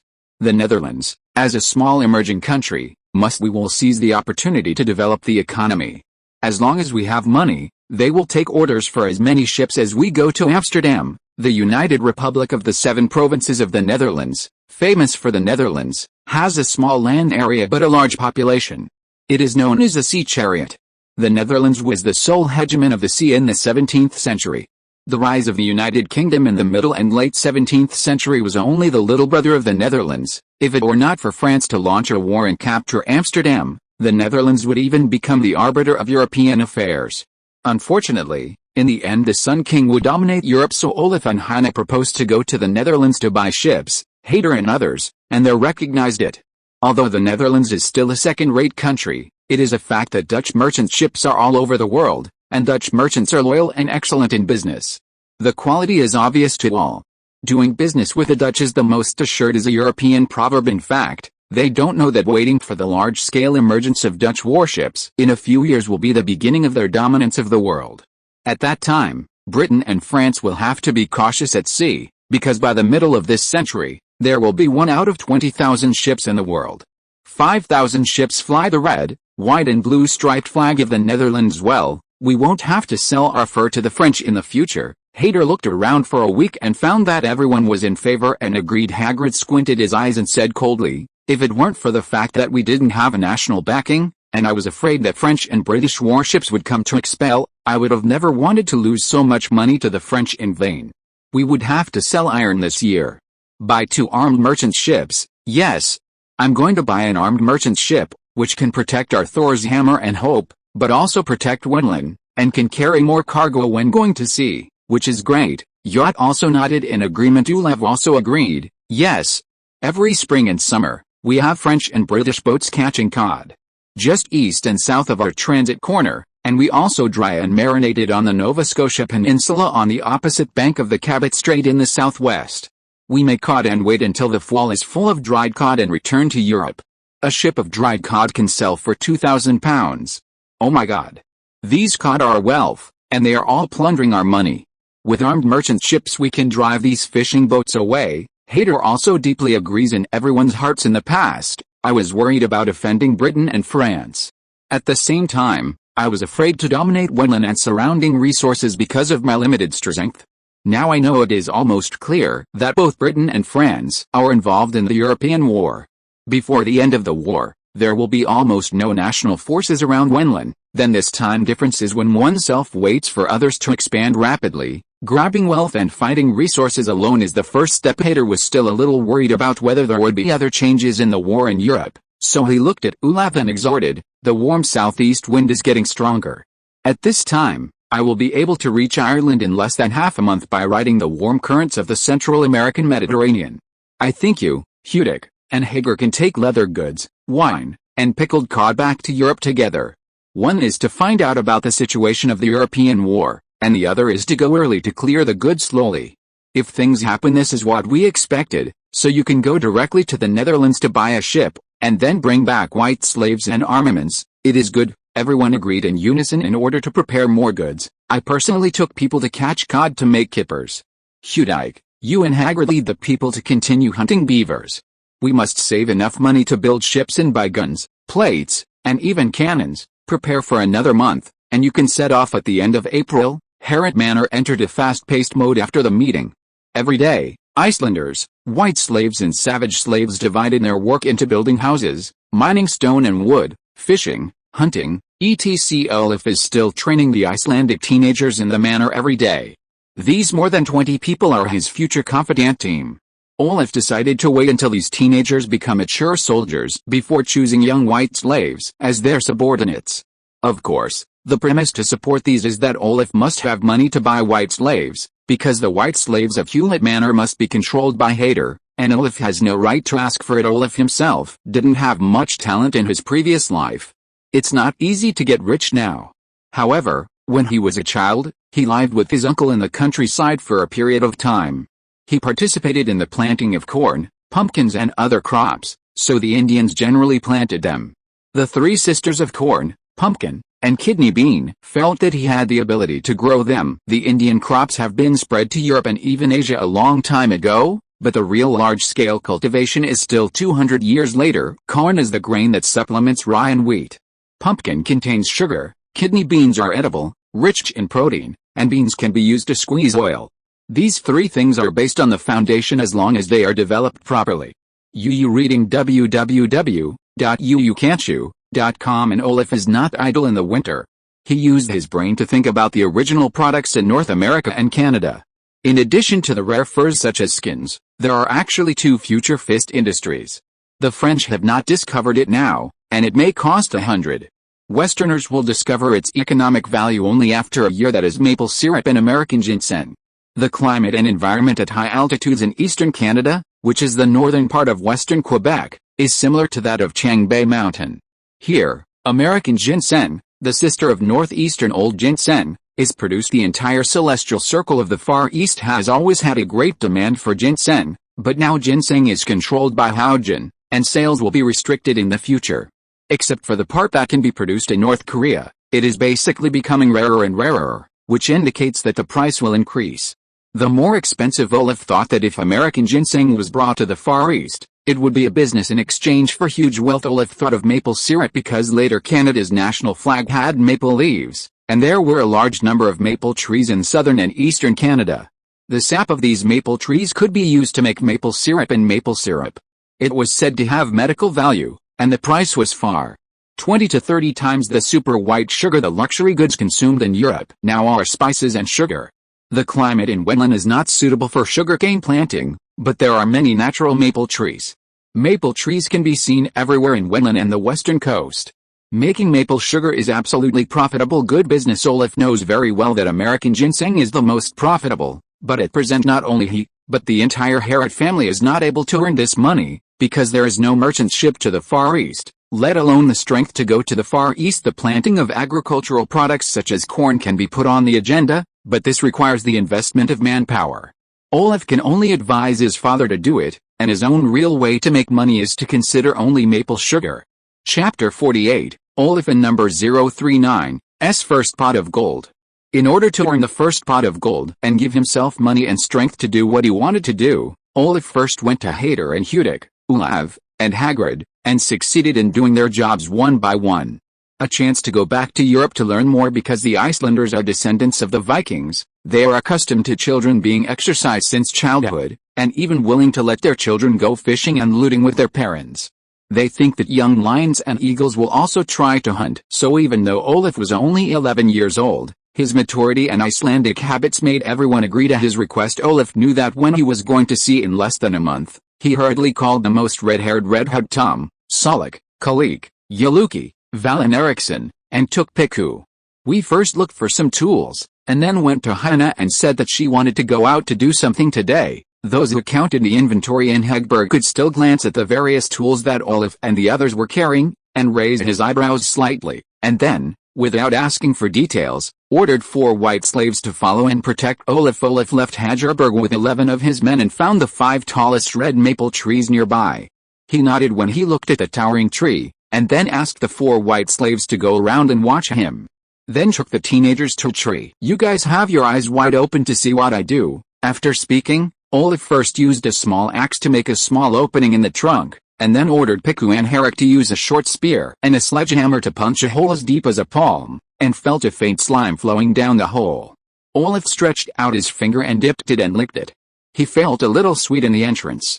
Knowing that he was right, he inserted a small wooden stick into the hole and placed the wooden barrel at the bottom of the ejected stick.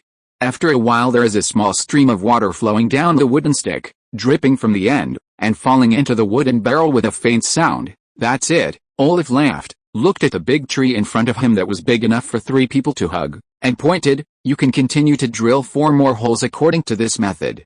The tree is ready before you. The 4 big trees also dig holes to catch water. Val, Eriksson, and Yaluki were taller. They used an axe to chop off the hard bark.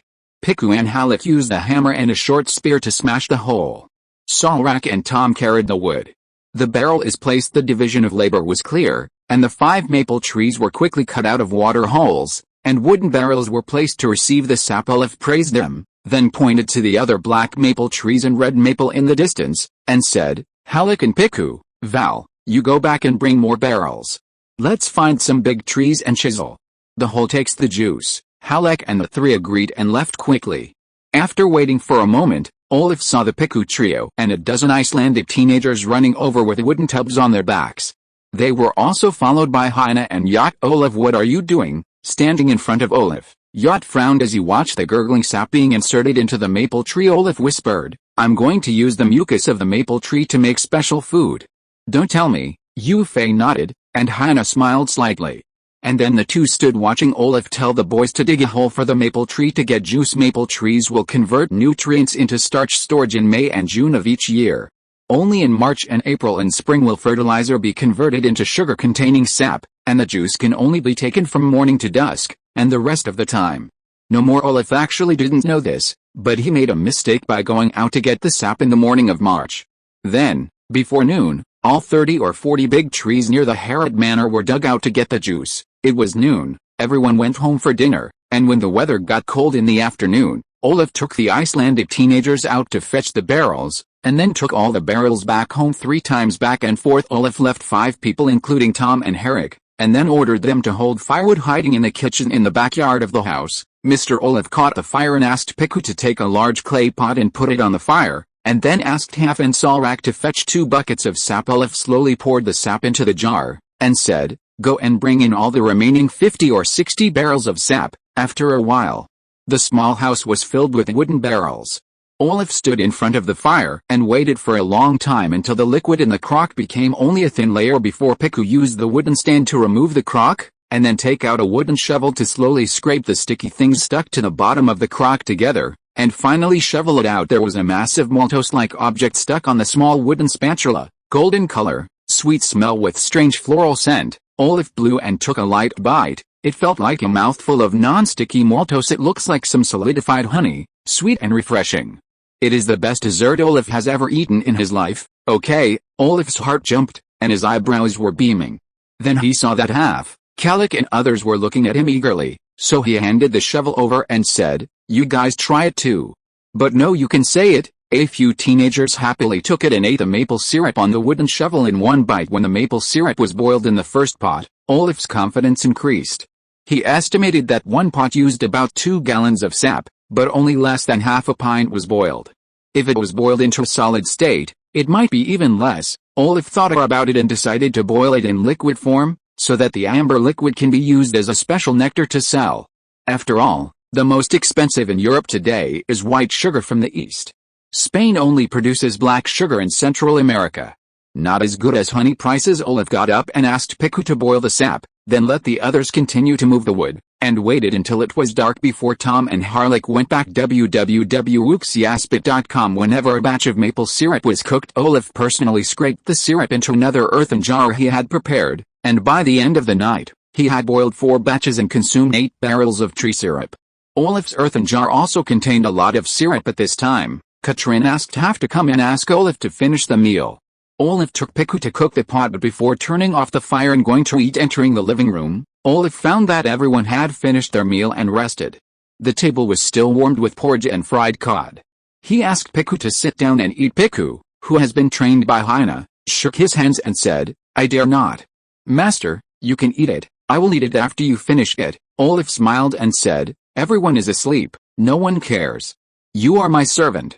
Do you dare not listen to me? Hurry, sit down and eat with me." Olaf's insistence made Piku sit down, and after the two of them had dinner, Piku took the tableware to wash. Olaf stretched and went to the room to rest. Piku lives in a small room by the door. He is used to living with Olaf. Before going to bed, he aftertastes the golden syrup that Olaf asked him to taste when he boiled the syrup. He can swear to God that it was him. The most delicious thing ever. That sweet feeling and warming smell are something I have never touched before. For Piku, Olaf, who respects and treats himself well, is his best friend. In Piku's heart, Olaf is like his brother, and after taking a bite of maple syrup, Piku is even more moved. He knows that through the performance of Tom's children, it can be seen that syrup is a very luxurious food, but Olaf is willing to eat it for himself. Piku has firmly believed that the young master really regards himself as a relative. If you are listening to this novel on a channel other than Fanfic World, it means it was downloaded and re-uploaded without effort. We warmly invite you to visit our channel, Fanfic World. There you will find the original version of this story and many other novels of various genres. We look forward to seeing you dive into a world of incredible novels.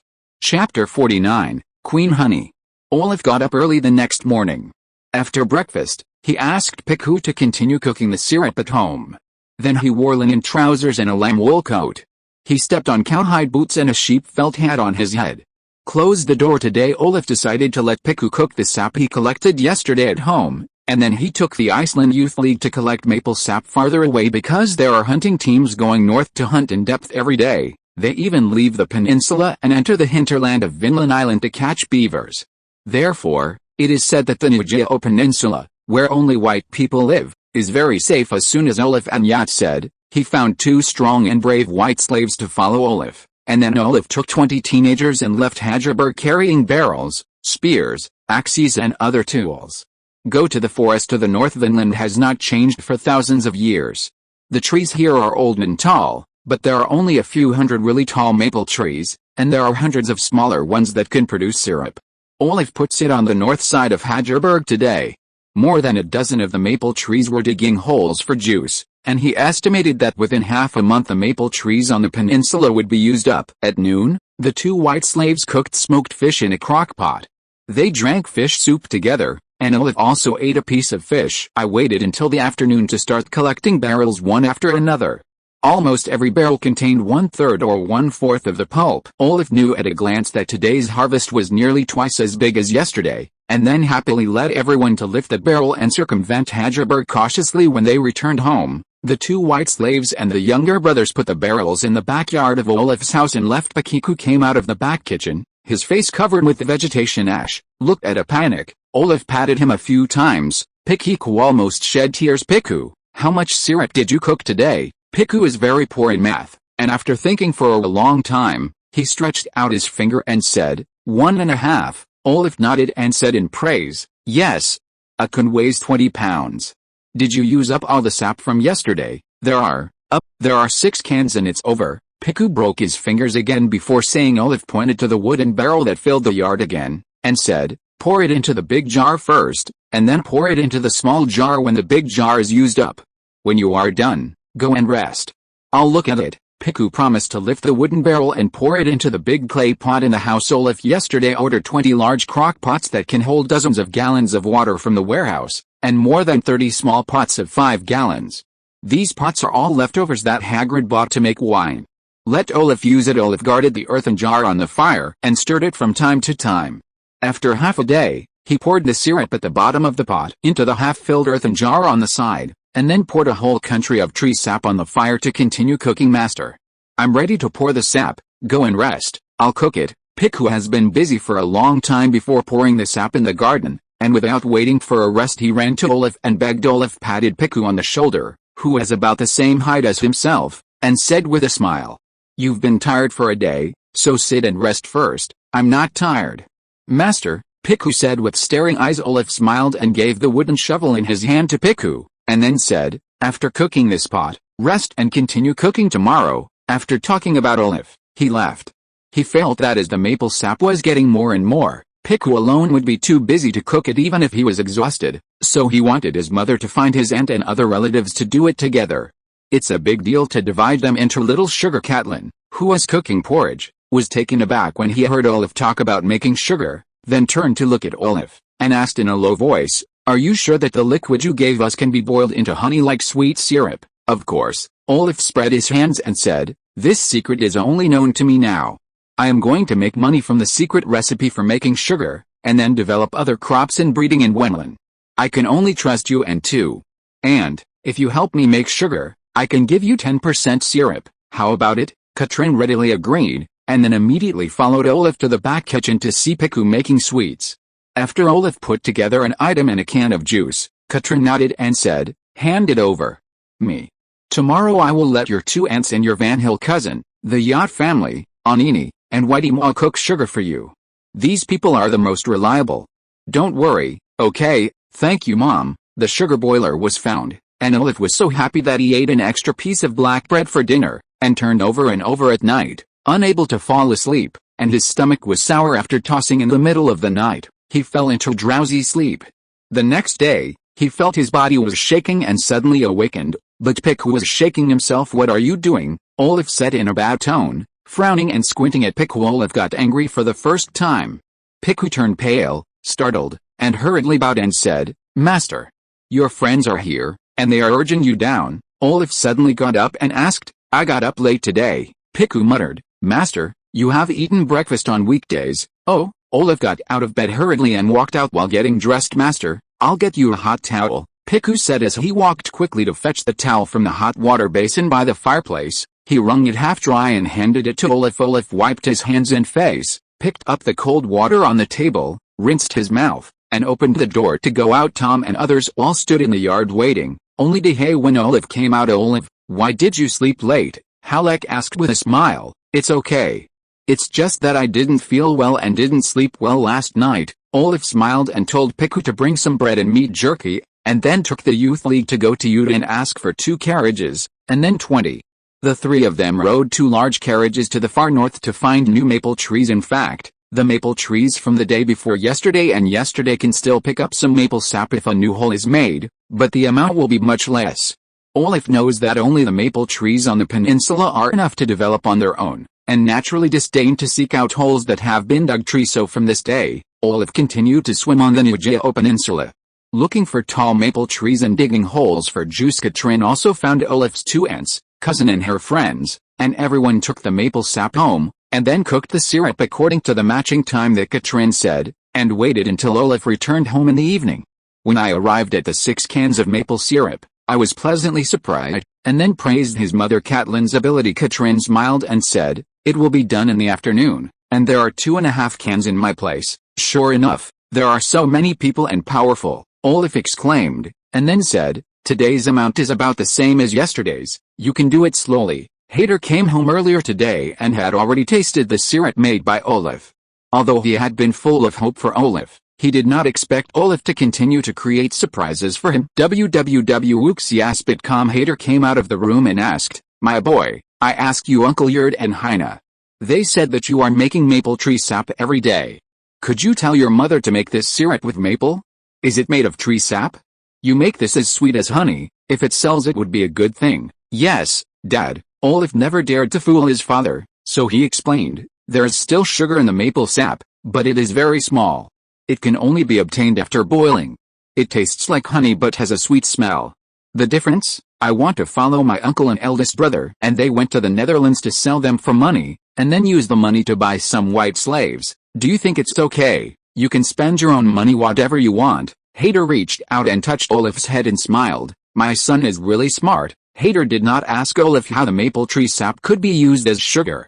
He had already determined that Olaf was a genius possessed by ancestor spirits, a miracle of ancestors to revive the family, so he was just very happy. Olaf actually felt that his family's attitude towards him was different from other children. He knew that this was a combination of his mature thinking and knowledge that surpassed ordinary people, as well as his ancestral spirit possessed by pretending to be a ghost. The important thing is that the possession of the ancestor spirit has been convinced by them in Europe, where religious culture is prevalent. Almost no one is not superstitious.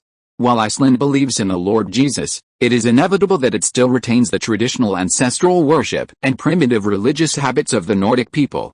Olaf also took advantage of this to get him close. Because it can communicate with Hader on an equal footing. Olaf smiled slightly. Before speaking, Hader asked again, "What is the name of this syrup?" "Royal jelly. I decided to name it Royal Jelly." Chapter 50. First Runner. Royal jelly, Olaf's deceptive name for maple syrup. Olaf knows very well that Europeans are profiteering. They can find North America from Europa in order to find cotton skins. If they hear the name of maple syrup, they will inevitably be attracted to North America, where maple trees grow. People in Britain and France who colonized Quebec and New England will try to use maple sap to make it. Not only can the secret of maple syrup be kept, it will make North America, which was originally poor in people's minds, more attractive. To create variables and obstacles for his family to colonize Wendland in North America, Olaf named maple syrup as Royal Jelly, which has the effect of confusing and misleading the public. At the same time, the name of Royal Jelly is also very elegant and noble. With its golden color, it can really be packaged as a top ingredient. Hader called Hagrid and Hudic home the next day, and then told Olaf to make Royal Jelly and prepare to sell it to Europa merchants, and finally asked them, "You must remember that we only have Royal Jelly, no what maple syrup. And Olaf's collection of maple sap must be kept secret, and people below are not allowed to talk nonsense, especially the sailors on the ship. And the Royal Jelly must be said to be obtained from Northern Africa, which is to protect our Wendland." Hagrid laughed and said, "Olaf is a treasure given to us by our ancestors, and everything he does is guided by our ancestor heir. This is a good thing. I'll go and seal it later, and I will definitely give it back." The insider leaked the news. I have always disagreed with haters saying that Olaf has the blessing of ancestors. He only felt that Olaf was a somewhat precocious and intelligent Hudic. At this time, he couldn't help but believe haters' statement. Does the spirit really exist? Or could it be said that Olaf was a person who received the apocalypse like Moses? Spring is the easiest season to slip away inadvertently. Soon on April 25th, Hader prepared all the goods for Hagrid, Hudic, Olaf and Olaf in Europe. Then the white slaves began to carry skins in groups, beaver skins and other fur, dried cod, and wine. Left Hagerberg and moved to 2 large ships docked on the banks of the Muskox River. After nearly a month of hard work, Olaf's Royal Jelly has finally harvested nearly 200 cans, of which 20 cans are left at home, and half are paid for collecting sap and boiling syrup for his own Icelandic Youth League in Catlin and others, and the other half was given to Hader, filling the warehouse of Harrit Manor. There are about 1,300 gallons of Royal Jelly in 180 earthenware pots. Buying a gallon of honey in England costs a dozen to 20 or 30 shillings. If these Royal Jelly can be realized, it is worth 5.60 golden marks, is equivalent to 100 boxes of flying mayotte. Yort's wife moved home yesterday with a jar of Royal Jelly. After tasting it, he was full of praise. Today, he also helped Olaf move 80 jars of Royal Jelly to the ship, and specially divided an area, using pine wood just like protecting the wine.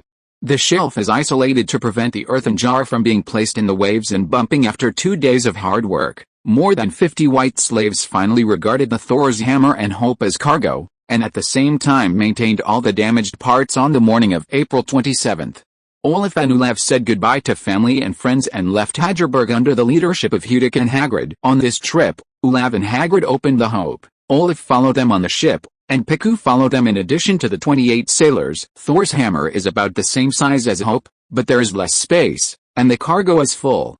There are only 22 sailors, and it is managed by Hudic, Hilter, and Velitrund. The 2 boats slowly left the river bend under the pull of the white slave tracker, entered the deep water area and accelerated towards the sea mouth. Olaf and others stood on the deck and waved goodbye to Hader, Catelyn and others who were seeing off on the shore. It wasn't until the 2 boats were out of sight that Catelyn retracted her swaying hand, hugged Hader with red eyes, and said, "I really can't bear 2 sons." Hader clenched his wife's shoulders and whispered, "This is the fate of the Vikings. Our ancestors came out of Scandinavia and changed the nation and history of Europa.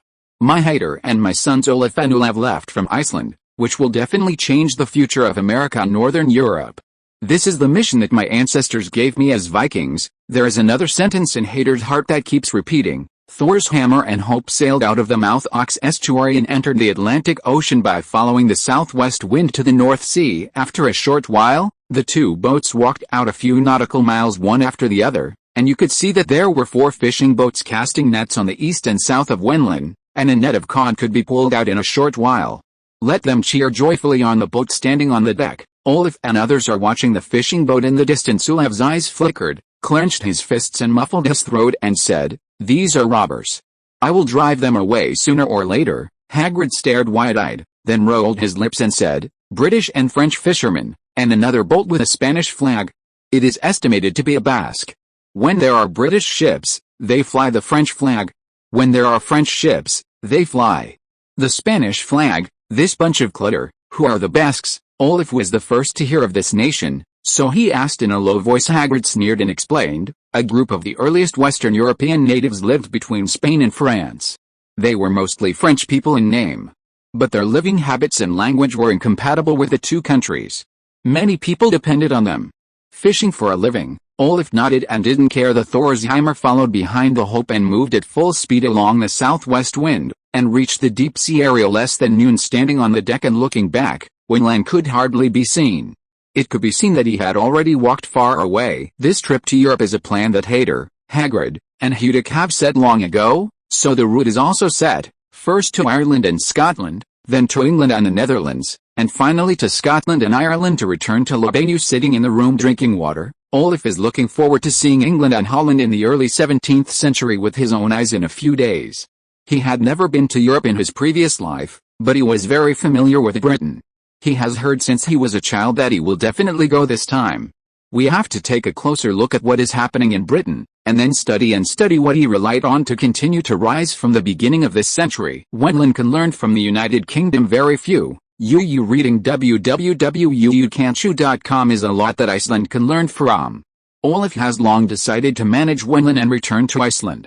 He has to take revenge and take advantage of the chance that Denmark was beaten by Shinra and Sweden and was badly injured. Iceland is an independent country and has a place in Europe. Olaf feels that England, which is also an island country and has grown from weak to strong, is the teacher he wants to learn from. Successful experience at present for him, Wenland can only be used as a starting point and base support. If you really want to become a waver of the times, you still have to have a place in Europe to control the right to speak. Olaf, Hader and others have a unified plan to manage the literature. Land, make it a warehouse backing for food, timber and other resources, and then use Iceland as a bridgehead and a basic attack on Europa. These 2 places are mutually radiant. Only when they complement each other can they have a certain degree of strength. It will not be necessary for a few Danish warships to block Iceland. Hang the white flag to surrender. With the killing of the guards and rebellion from Iceland, Hader's ambitions grew. Of course, Olaf and Olaf and even Hudic, Heine and others were also instigators at present. The senior leaders of Herod are all in agreement, that is, after the development of Vinland, they will have an elite army and warships composed of Icelanders and white slaves, and then return to Iceland to lead the Icelandic people on a bright road of independence. According to estimates by Hader and others, there are about 50,000 people in Iceland. These people are descendants of Vikings. Most of the families have inherited the skills of Viking pirates from generation to generation. With a little training, they will be good soldiers and strong generals. On the basis of recruiting white slave soldiers, and using Vinland and even the Americas as a granary to support the massive increase in Iceland's population, it is very likely that Iceland will have the ability to break the hand with a powerful country in a few years. Olaf is only 11 years old this year, and the 30 Years' War has more than 10 years to fight. As long as Heir and others seize this golden opportunity to develop a foundation, the future will not be a delusion. End of this chapter. Thank you so much for reading until the end. Don't forget to give it a like. Looking for more exclusive content and immediate access? Subscribe to our Patreon. Remember, every like, subscription or donation encourages us to continue. Thank you all. See you in the next video.